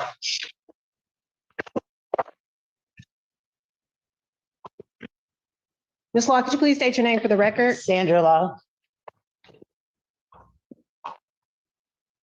What are we doing? Thank you, Your Honor. So a part of what we had been discussing with the prosecutor's office required my client to be in some sort of treatment. However, and the court did the order, but not been released to treatment yet, as the court can see.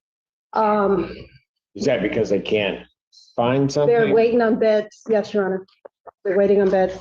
Your Honor, my client is asking if the court would consider allowing her to do outpatient treatment instead. She could go on a tether. She believes the court may remember this. She's being evicted. It was before the court. And she has until the 12th of December to get her property out of the home, or they're just going to put it on the street. That was a case before me. Yes, it was a case before you, Your Honor. Just let me tell you the name. Who was your landlord? It was Thomas Berry and my daughter Serenity Sturman. What did you say? Go ahead. It's Thomas Berry, which is my daughter's ex-boyfriend, and her name is Serenity Sturman, and she just turned 21. And she's going through a lot of problems with this man. All right, I got you. I just needed to know who the landlord was. Got it? I do. It's on October 24th. That case was dismissed. When? October 24. October, it couldn't have been, because we have a. Okay. There's another one, you just Do we missed have it, and you had to another? refile it. Hold on. There is no other newly entered case in JS. We don't have another case. Because they said that you said, because I watched the thing, Your Honor, and you said that he had to refile it, because he didn't file it right. He put her name, so he had to refile under Swadesh German and all other occupants. And it's for. Okay, but I don't, we don't have a Court has case. indicated that as of right now, there's no eviction, is what he's trying to tell you. It's like we have to move out, or we have to get our stuff taken out by, it's a, no, I don't know what you call it. But the paper says, There's a notice to quit. yes, maybe that's what it is. We have to know by Yeah, the and 12th. it tells you that you have a certain period in time in which to move out. Right, okay, that's what, If you don't, then what happens is they file a court case and it comes before me. Judge is saying you have more time. right, but will I be out of rehab before that? I mean, have no idea when you're gonna finish rehab.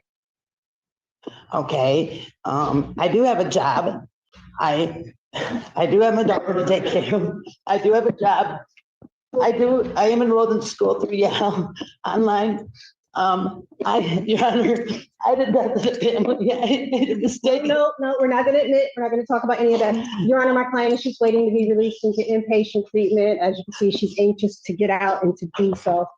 Can I please be released? I've never missed court dates. I've What do been you- on probation with Judge Washington. I've passed all the jobs. Did I give you a green sheet, Mr. Allen? Yeah, I have a green sheet. How So, much? Your Honor, we're asking for just a 2-week adjournment.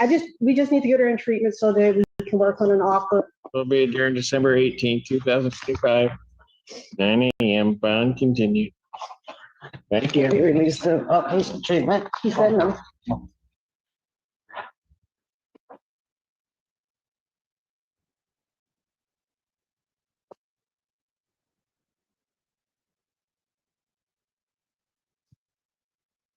She did not know that we know there's no case pending.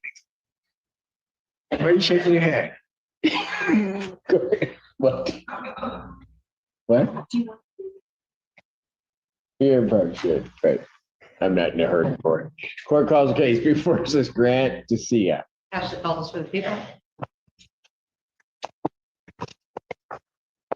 Stephanie Cannon on behalf of Mr. Grant Lucia. Your Honor,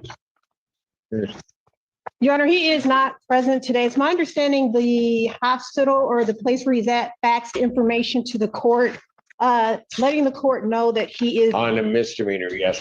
Yes. We adjourned it to December 17th. Thank you. And I don't know where we're going.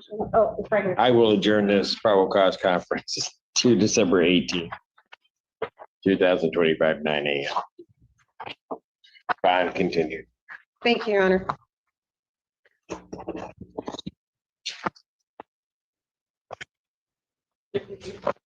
Court calls case people versus Angel Martell. And on behalf of the people. Your Honor, Alexis Plumai appearing with and on behalf of Mr. Martell. Mr. Martell, could you say your full name for the record? Yes, Angel Edward Martell. And Your Honor, my client would like to request a preliminary examination. And Your Honor, if I could address file. Yes. All discoveries complete. Yes, Your Honor. People would have their witnesses available to sit still. We'll do our best, Your Honor. Set his preliminary examination in person, December 16th, 2025, 9 a.m. Before Judge Moore.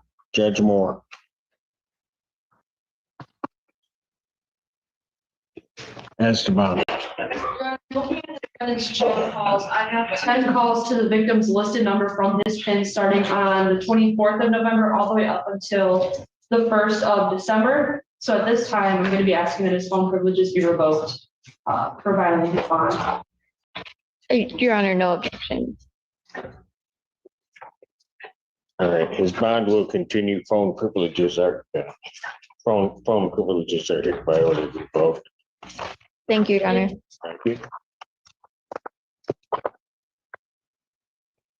Court calls the case of the people versus Jordan Smith. And then on behalf of the people. Is this you? Yeah.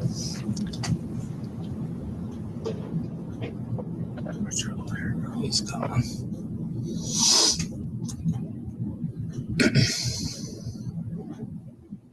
Assistant Public Defender Jay Bellinger on behalf of Mr. Smith. I think Mr. Smith is on the. I am. Sir, state your name. Jordan Smith. Okay. And Your Honor, I did send a letter to the court and I attached the prosecutor onto that as well with regard to Mr. Smith being in Hillsdale. I also did talk to the prosecutor about the potential for mental health treatment court. I guess I would ask Mr. Smith as to his expected out date before I ask for an adjournment on this. If there is one. Maybe. As of right now, there is not a expected out. Okay. Let's do this then. Let me adjourn this out. I got that communication. I'll grant the adjournment. I'm going to adjourn it to December 30th. Excellent. Thank you. All right. Probable cause conference adjourned to December 30th, 2025, 9 a.m. Bond continued. Thank you very much. Thank you. Am I free to go? Yeah, you're all set. I'll be in touch with you too. Okay. Court call case, People versus Matthew Melzo. Thank you, sir. Water Assistant Prosecutor for the People. Assistant Public Defender Don Leva on behalf of Mr. Melzo, who stands to my right. Mr. Melzo, could you state your name, sir? Matthew Melville. Thank you. I'd like to set this matter for preliminary examination as well as address bond, please.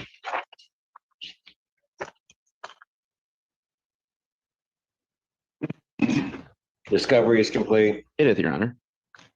People have their witnesses available to 16th. I believe so. Preliminary examination in person will be set December 16th, 2025, 9 a.m. before Judge Fresh Hour. Thank you, Your Honor. As to bond.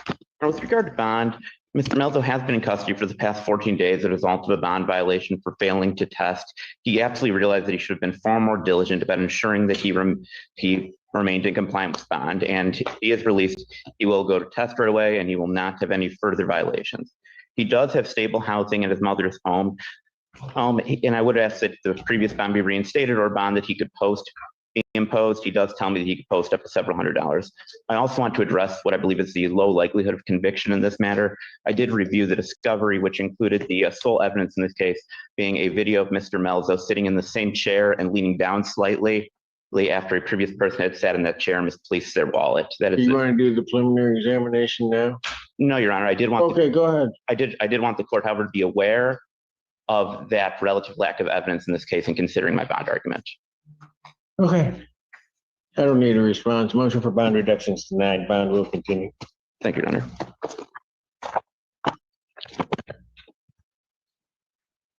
Court calls the case of the People versus Laura Waldron.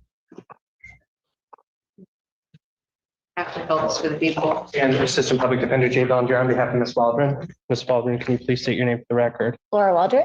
And Your Honor, I have just made contact with Ms. Waldron. She got a new number, so I did get that phone number from her. So I would just be asking. A likely story. No, I did. Oh, promise. It's a new don't iPhone. cover for It's a him. new iPhone. No, don't cover for it. It's all his fault he didn't get it done. Well, they didn't talk. They didn't call me, and they didn't talk to me when I was in jail either. So. They didn't? Okay, they'll do better. Okay. All right. Okay. Your Honor, I am seeking a brief adjournment on this case, and then I'd like to clarify her bond situation. All right. What I say, will adjourn this to December 23rd. Thank you. 2025, 9 a.m. All right. Okay. And as to her bond. As to her bond, Your Honor, after she got out of jail, she advised me that she either doesn't recall or wasn't informed with regard to any test use provisions. We just want to make testing provisions. We just want to make sure that if she is to test, that she that's been ordered so that we can make sure that she's. How long has she been out? I did do a test with a CPS worker because while I was in jail. How long have you been out of jail though? Oh, since the night before Thanksgiving, and then I had court on Monday. I went to court on Monday, but it was actually on Tuesday with Judge Freshour, and that case was dismissed. And so it feels like it hasn't been, it's been busy. But yeah. Give him a second. No, I'm. Yeah, so. You're just a happy little thing. I mean, well, it's like I had a lot going on and I had a court case and it got dismissed. And so then I was happy about that. I like this one, Your Honor. Yeah, I know, but being I happy. I am think if clean, they're so I can go testing, pee it right should now. be. What? I am clean, so I can go pee right now. If that's what you want me to do. I'm sorry. No, it's okay. You guys are laughing at me. I don't see a community corrections. If I have an arraignment said the previous bond conditions were reinstated, that may have included a testing order. But if there isn't one, I would ask for one given the nature of the charges. We figured as much, Your Honor. That's why we just Yeah. wanted the clarity today. Good. I didn't mess up. Okay, so when you're using, what's your drug of choice? I don't use. This charge is a long charge from a long time ago. Okay, so when you were using, what was your drug of choice? They weren't my drugs. And stick to that. They weren't my drugs. Say nothing further. Okay, these drugs that were not yours, what were you using? Oh, it was cocaine. Okay. Okay, thank you. All right, so what I'm gonna do in the interim is I'm gonna order testing, community corrections testing 2 times per week. Okay. Okay? That's fine. The bond will continue. We'll add that testing provision. Okay. Hold on. Will she need to start that today, Your Honor? I guess. I can go today. I don't mind. Well, she's been waiting. So. But I do have a question. Okay. So I was with somebody at that time, and so. No, careful. What? Talk about the factual. Oh, okay. Well, I just Don't didn't talk know about about the case, if they had a lawyer. Am I not allowed to talk to that lawyer either? No, and that's a question that you can ask me. Okay, later, sorry, okay? I didn't know. Okay. Disregard. You got your answer? I guess so. I think so. Okay. We can discuss that. Okay, sorry. It's okay. I'm new here.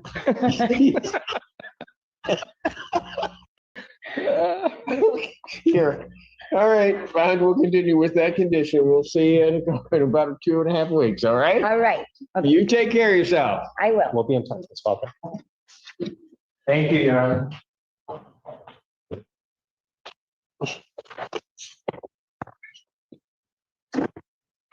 You'd have a better life if you were that happy. Court just called the case People versus Ryan Phelps.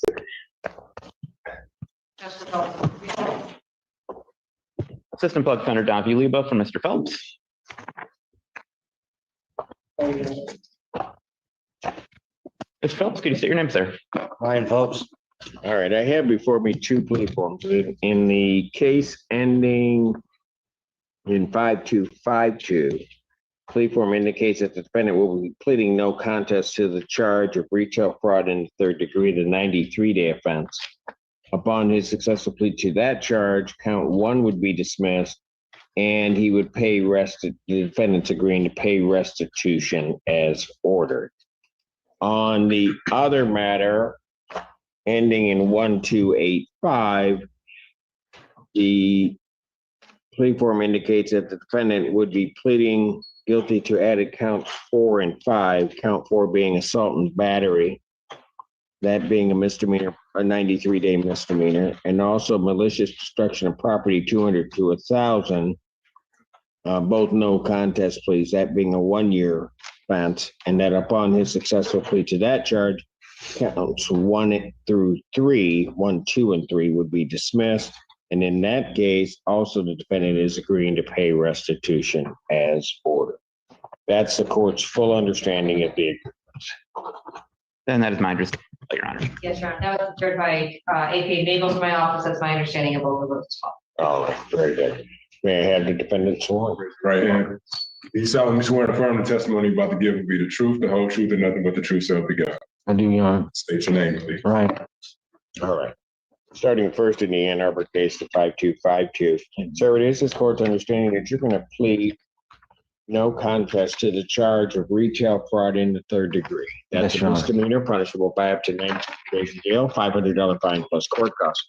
Fine could be increased to 3 times the value of the property taken. If that's greater than $500, that would become the maximum fine. Do you understand that, sir? Yes, Your Honor. All right. In the other matter, it's also the court's understanding you're going to plead no contest to the charge of assault and battery.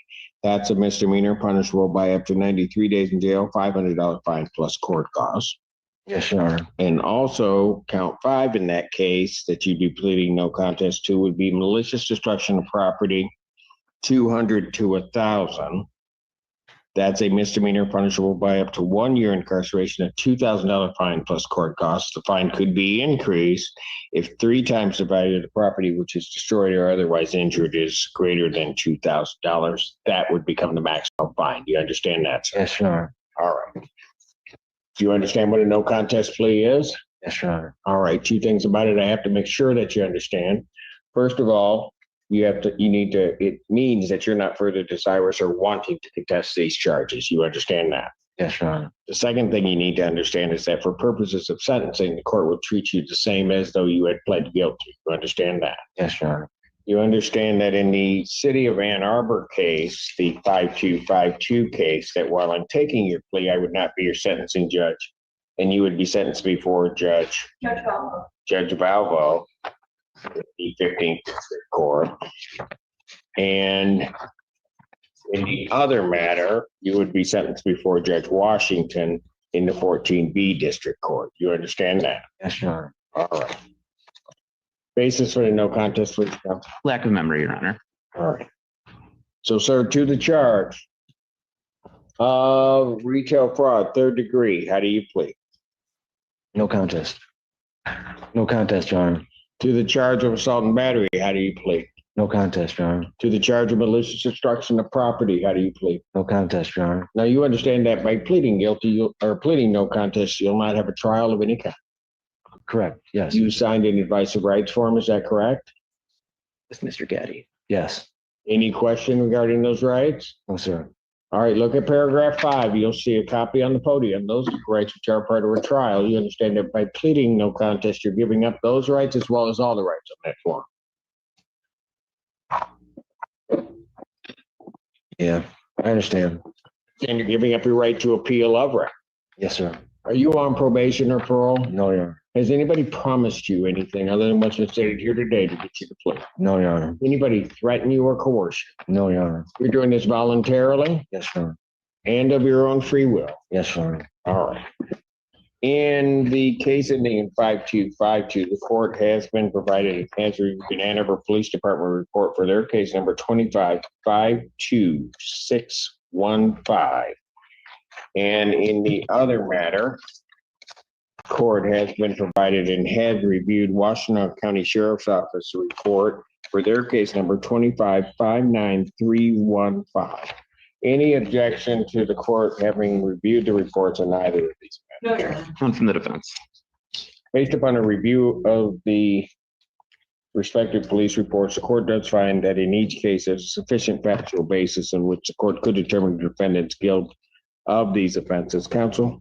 Well, sir, I would advise you that if between the time of my acceptance of your plea and the time of your sentencing, that if you commit misconduct as defined by the Michigan court rules, just do this here,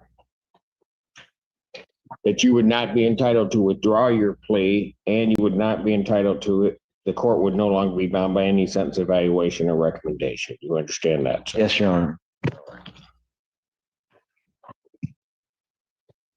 Counsel, are you aware of any other promises, threats, or other inducements which have led to the? No, Your Honor. And have I complied with the court rule? Yes, Your Honor.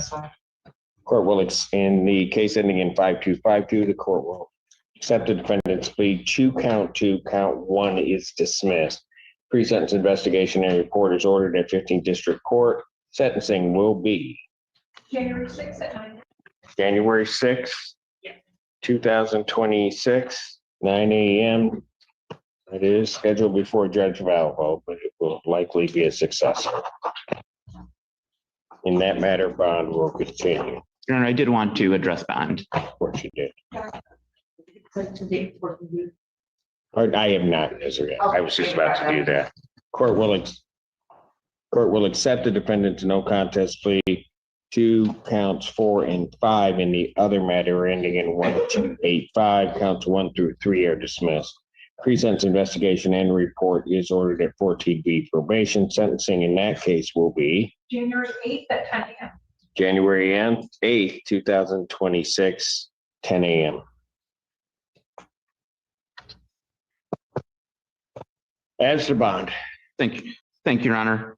So Mr. Phelps was homeless when at his previous failure to appear. He does now have housing he'd be able to stay at an address in Ypsilanti that I can provide to the court. We'd have no objection to a tether of any kind that would allow for his release. He also tells me that he plans to enroll at Washington Community College upon his release.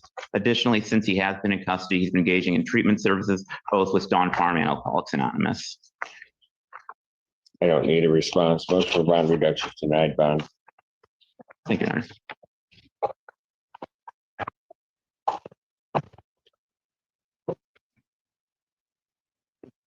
Court calls the case People versus Asnan Wasim. Well, good afternoon, Your Honor. Your Honor, Alexis Plume, I appearing on behalf of Mr. Wasim. Who's not here. And Your Honor, Did you really think he'd appear for the vote? I thought maybe. Your Honor. That's right. You can blame America. Go ahead. I don't have an explanation for his absence, unfortunately, Your Honor. Bench warrant will issue for defendant's failure to appear. Bond is set in the amount of $10,000. Cash surety, that warrant will issue immediately. Thank you. Court calls case People versus extend that printout. Oh, sorry, Mr. Waters. Council Waters, Assistant Prosecuting Attorney for Tepe. Public defender, Shanazi Carrier, on behalf of Lucinda Printup. Your name, ma'am? Lucinda Printup. Thank you. Your Honor, we are asking for an adjournment. We would like to get Ms. Printup assessed for mental health court. Or Mental health court, Your Honor. do we know what meeting they're on? I know the last I checked, they were moving pretty fast, but I don't know, Judge. I can do the 23rd. I don't want to bring her back and get adjourned saying I know. we have an assessment. Can we do the 23rd? That's a, Thank you, you Judge. don't care. During this matter, December 23rd, 2025, 9 a.m. bond continued. Thank you. Thank you, Judge. Thank you. Calls case People versus Tony Woods.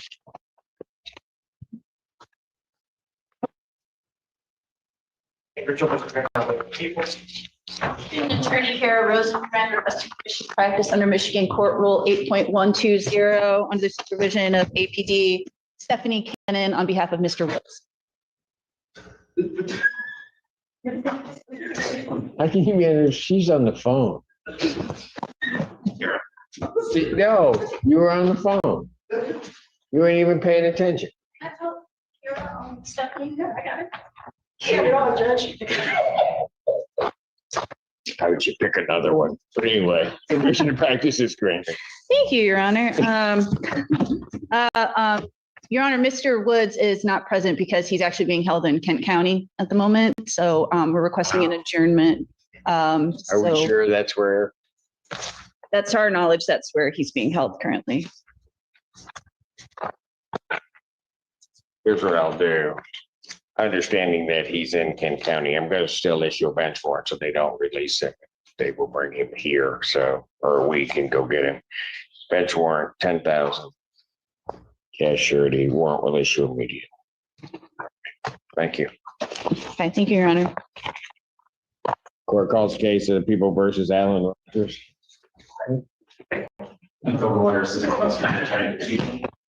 Stephanie Cannon on behalf of Mr. Rogers, who is approaching.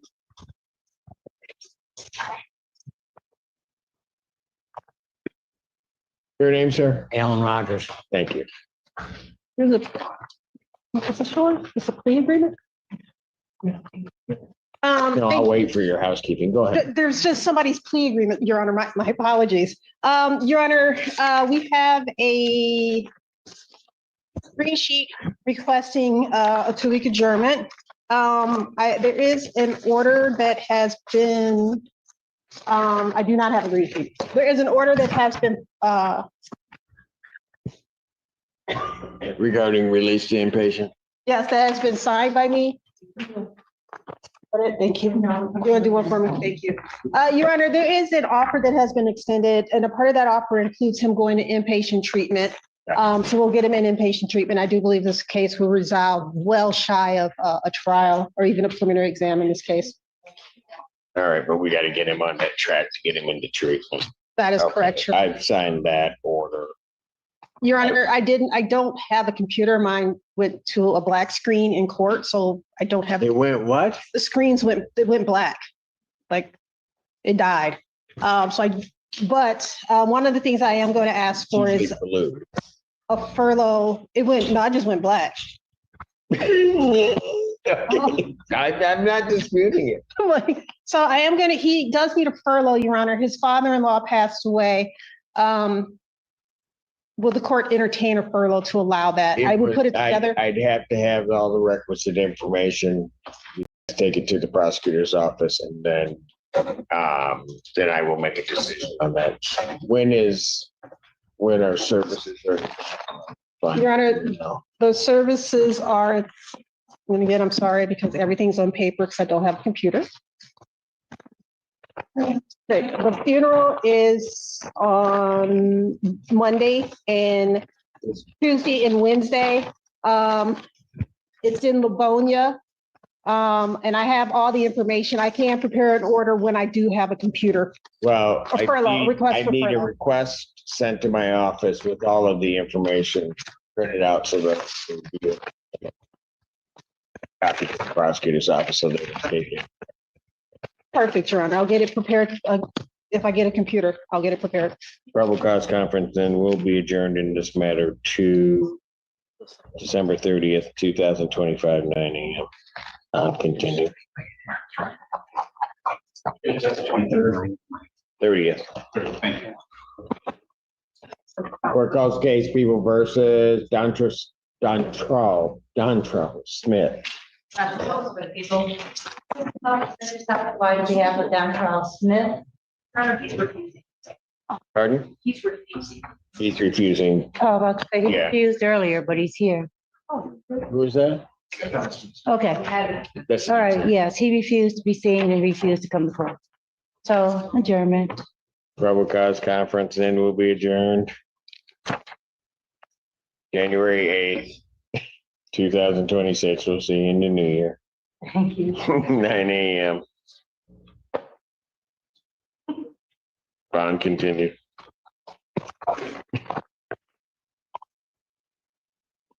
Court calls case People versus Kevin Smith.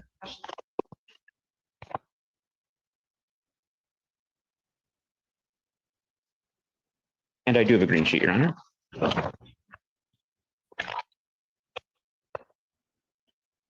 Assistant Public Defender Davy Leba. Mr. Smith, can you please tell the court your name? Kevin Smith, LeBron Smith. And Your Honor, previously we'd adjourned for Mr. Smith to be screened for mental health treatment court. I have been advised that he is not going to be allowed into that court as he's not a resident. I did look into a treatment court where he is a resident, and I plan to submit a referral to that court. We'd be requesting adjournment. Okay. In probable cause conference, December 30th, 2025, 9 a.m. Thank you. And I would ask the court would consider a bond argument. Go ahead. Thank you, Your Honor. Mr. Smith has been in custody for 46 days. As discussed before, he does have an address he can stay with his mother. We have no objection to a home confinement tether to ensure that he. Is anything else holding him at this point? No, Your Honor. Go ahead with your. We have no objection to a tether, either home confinement, to track whatever the court deems necessary to ensure his appearance. This is a purely nonviolent case. The allegation is theft from a library. The majority of those items were recovered.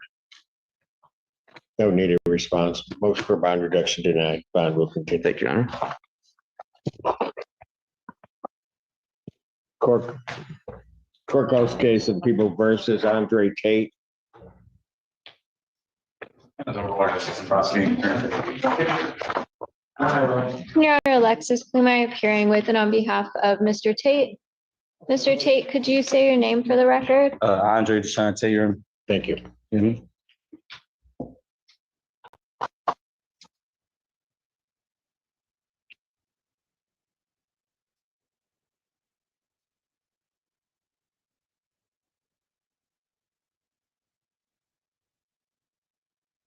Your Honor, I know I submitted a green sheet, but But you actually, didn't, but that's okay. oh, I didn't? No.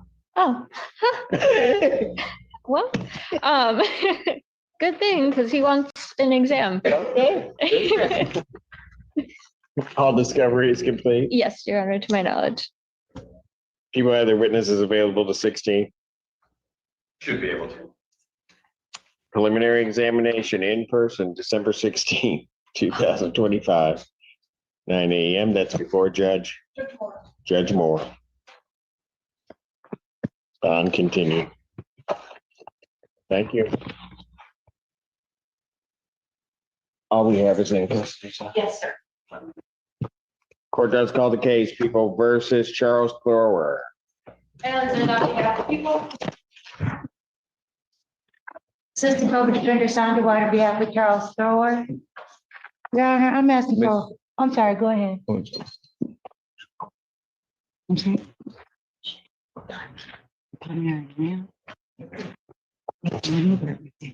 You may want to mute the mic. Thank you, Your Honor.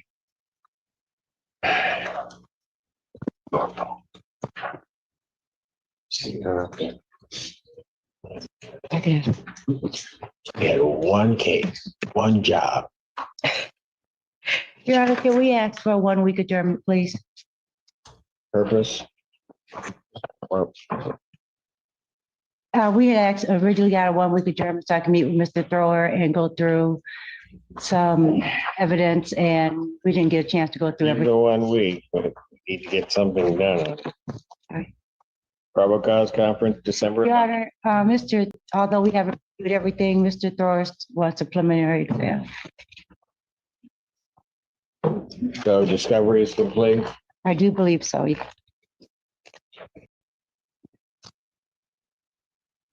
People have their witnesses available to 16. We'll do our best, Your Honor.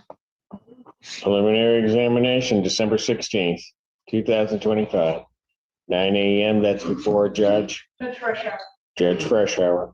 Thank you, Your Honor. Bond will continue. Thank you.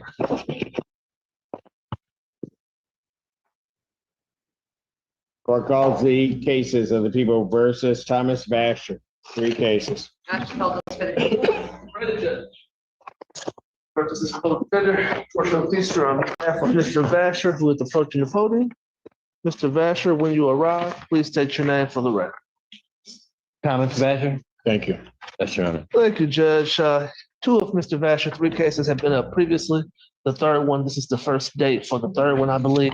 Got it. Mr. Vasher has already been screened for drug court. We're waiting for the report to come back as to whether or not he's accepted. So I'd ask for a 2-week adjournment to see where we stand on his. And that is felony drug court? Correct. It is, Your Honor, and then the new case is an RNL, so it may throw a wrench into drug court, so. Okay. But we'll know at the time of. I hope so, because it's an older case, it's just newly authorized. All right. Don't worry, relax. Let's find out what drug court says and then we'll go from there. December 18th, 2025, 9 AM. Bond continue. I apologize, Your Honor, I had it backwards, it's a different case, we'll still see what happens. Okay. So that was December 18th, Judge. 18th. Thank you very much, Judge. And I will. Gotcha. Court calls. I'll submit an order, Judge. He's seeking inpatient treatment as well. All right. Thank you, Judge. Court calls the case of the People versus Christopher Walker. And the order assistant prosecutor attorney for the People. Assistant Public Defender Davi Leba on behalf of Mr. Walker. Your Honor, Mr. Walker will be waiving his exam, and I do have the form for him to sign here. Waive the exam, sign there.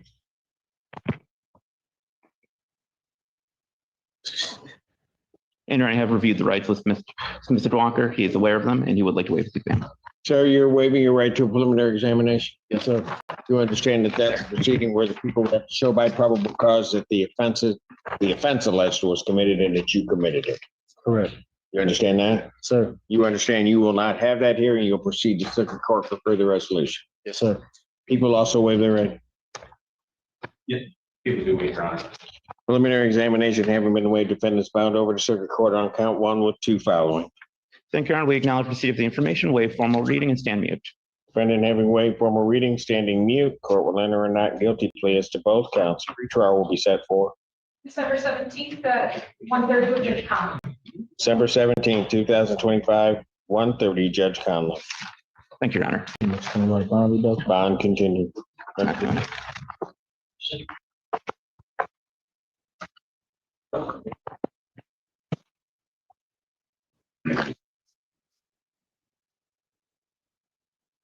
Court does call the cases of People versus Matthew Wallace.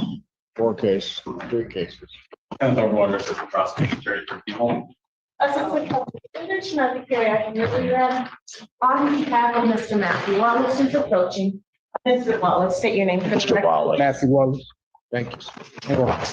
I need your signature here. Your Honor, we're going to be doing a waiver today. I'll uphold the cases. That's correct, Judge. All right. Sir, you understand you're waiving your right to a preliminary examination? Yes, sir. All right. You understand that a preliminary examination is a proceeding where the people would have to show by probable cause that the offenses alleged were committed and that you committed them. Yes, sir. You understand that you will not have that hearing and that you'll proceed to circuit court for further resolution of these matters. Yes, sir. You understand that? People also waive their right? Yes, Your Honor. Preliminary examination having been waived, defendant is bound over to circuit court on actually one count in each case with two misdemeanors following. Well, we acknowledge receipt of the information, Your Honor, standing mute, asking the court to enter a not guilty plea and waiving formal reading. Defendant having waived formal reading, standing mute, court will enter a not guilty plea as to all counts. Pretrial in this matter will be set for December 17th at 1:30 with Judge Conlon. December 17th, 2025, 1:30, Judge Conlon. Judge, we'd like to just, I guess, put the court on notice. We'd be sending over a release to treatment. I know the court is typically, we have, Well, I'd have to order that today, but I can get it is there any today. objection to release to treatment? There's not. All right. I can Release get to that treatment, it needs to include the GPS thing, but you got to get that over to me, otherwise you're gonna have to get that. Do it today, Judge. Thank you. This matter is found, will continue. Oh, go for it.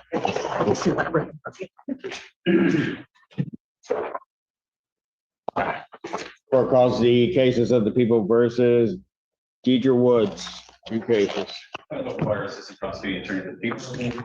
Assistant Prosecutor Tepe, I can rule, Your Honor, on behalf of Ms. Deidre Woods. Ms. Woods, state your name for the record. Deidre Woods. All right. Your Honor, we do have a plea. I just need her to sign. You good to go? We have a what? A plea. You haven't, we've reached a resolution in this matter. She'll be entering a guilty plea on the 5847 matter and added count 3 of larceny, 200 to 1,000. And then on the 580. Do I have the forms? She's signing them, Judge.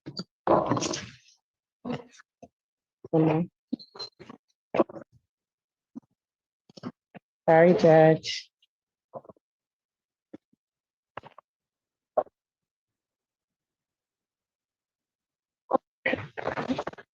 Right there.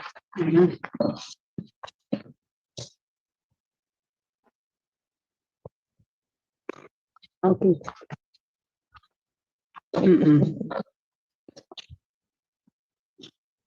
Thank you, Anna. All right, I now have two plea forms in front of me. The one first indicating in the 5847 matter that the defendant would be pleading to an added count 3 of larceny, 200 to 1,000. The 1-year offense upon our successful guilty plea to that charge, count 1 and 2 would be dismissed. That's the court's full understanding of that agreement. In the other matter, the case ending in 5803, the court's understanding she's going to be pleading guilty to charge of false pretenses 200 to 1,000. That's an added count 2. The 1-year offense. So it's false pretense is 200 to 1,000, the 1 year offense. Upon a successful plea to that charge, count one would be dismissed. That's the court full understanding in that case. That's correct. That is our understanding as well, Judge. May I have her sworn? Raise your right hand. You solemnly swear to affirm the testimony you're about to give, the truth, the whole truth, and nothing but the truth, so help you God. Yes. State your name, please. Theodore Woods. Ma'am, it is this court's understanding that you are going to be pleading guilty to 2 misdemeanor charges. Is that your understanding? Yes, sir. All right. First, in the case ending in 5847, it's a charge of larceny 200 to 1,000. That's a misdemeanor punishable by up to 1 year incarceration, a $2,000 fine plus court costs.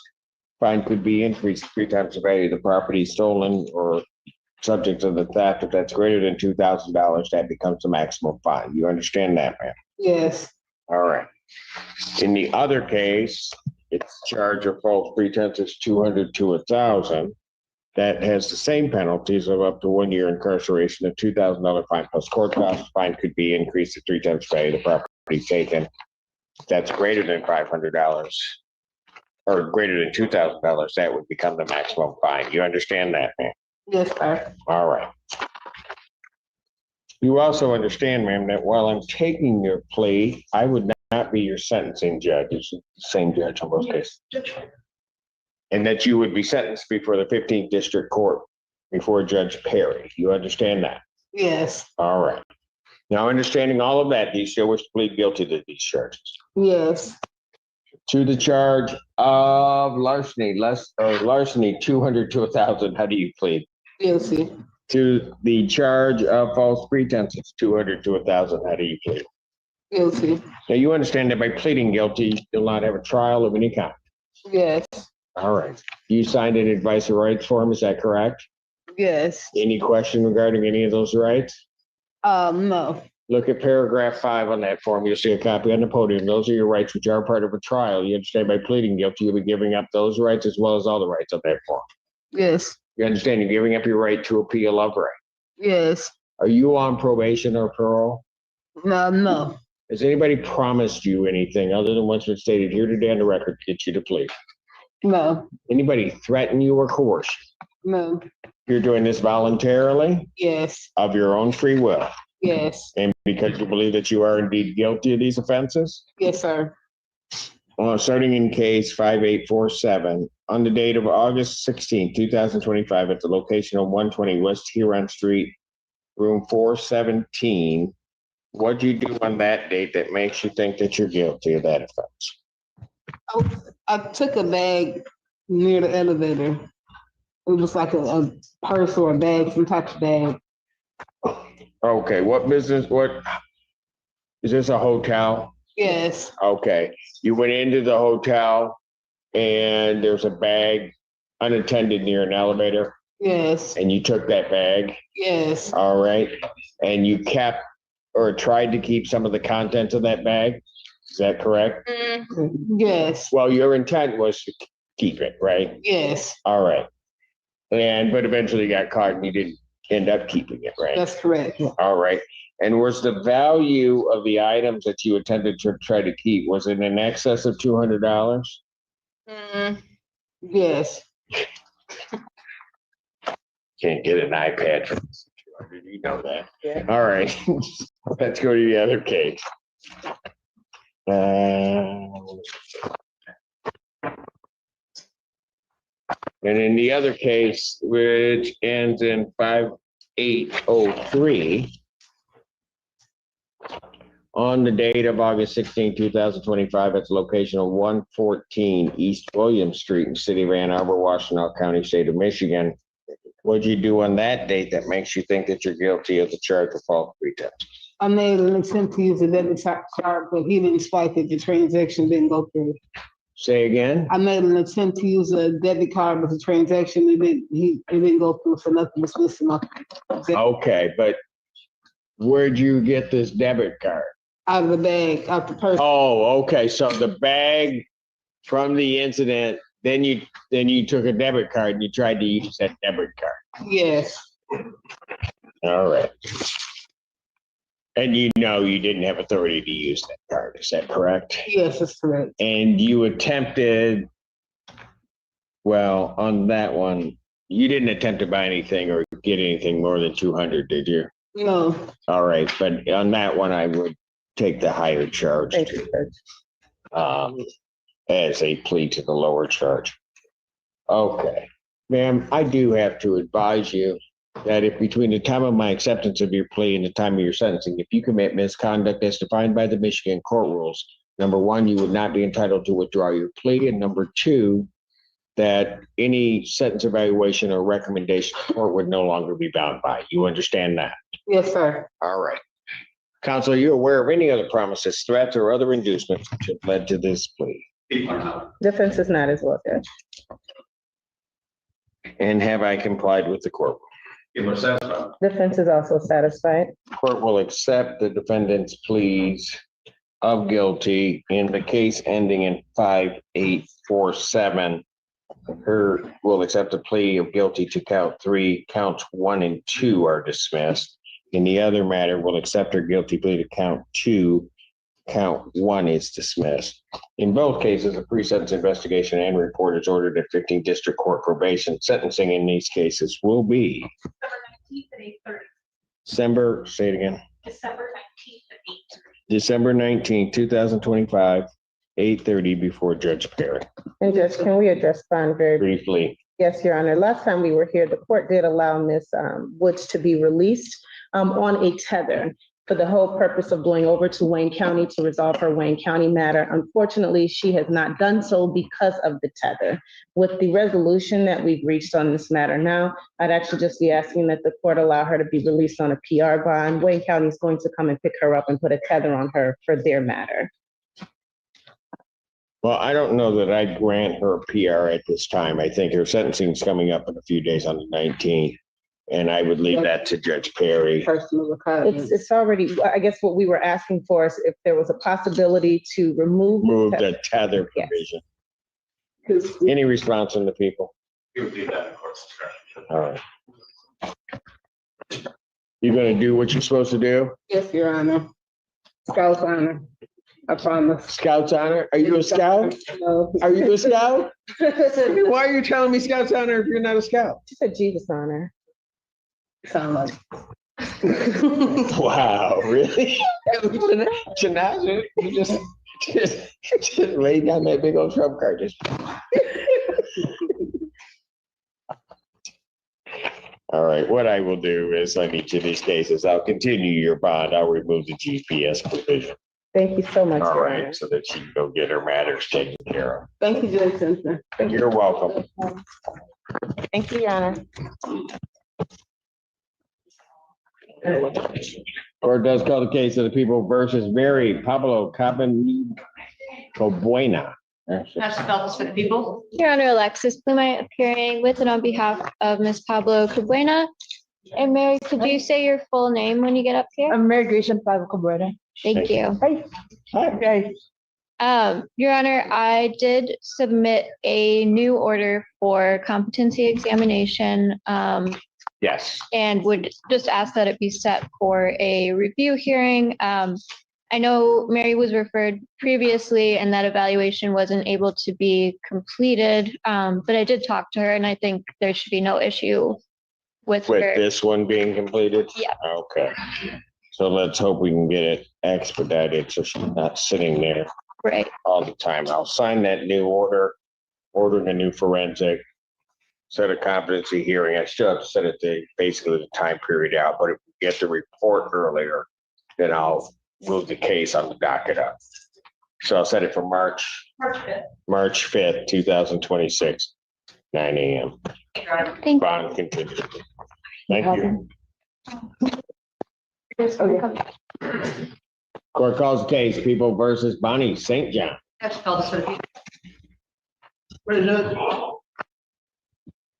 Court shall please to Assistant Public Defender on behalf of Ms. St. John, who should be coming out. Ms. St. John, when you arrive, please state your name for the record. Bonnie St. John. Thank you. Thank you, Judge. I have spoken to Ms. St. John in custody, and I did email with Ms. Feltus on this case. I'd be asking for a 1-week adjournment if possible. We have the framework of a plea together. We need to figure out what other structure we need to put in place to get it wrapped up. But I think we'll have that done within a week if the court is willing to allow. That's correct, Your Honor. We also request a week to vote consider.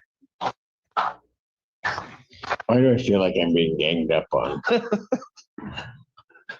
Just a request. I know, I do know. I feel like I'm being ganged up on.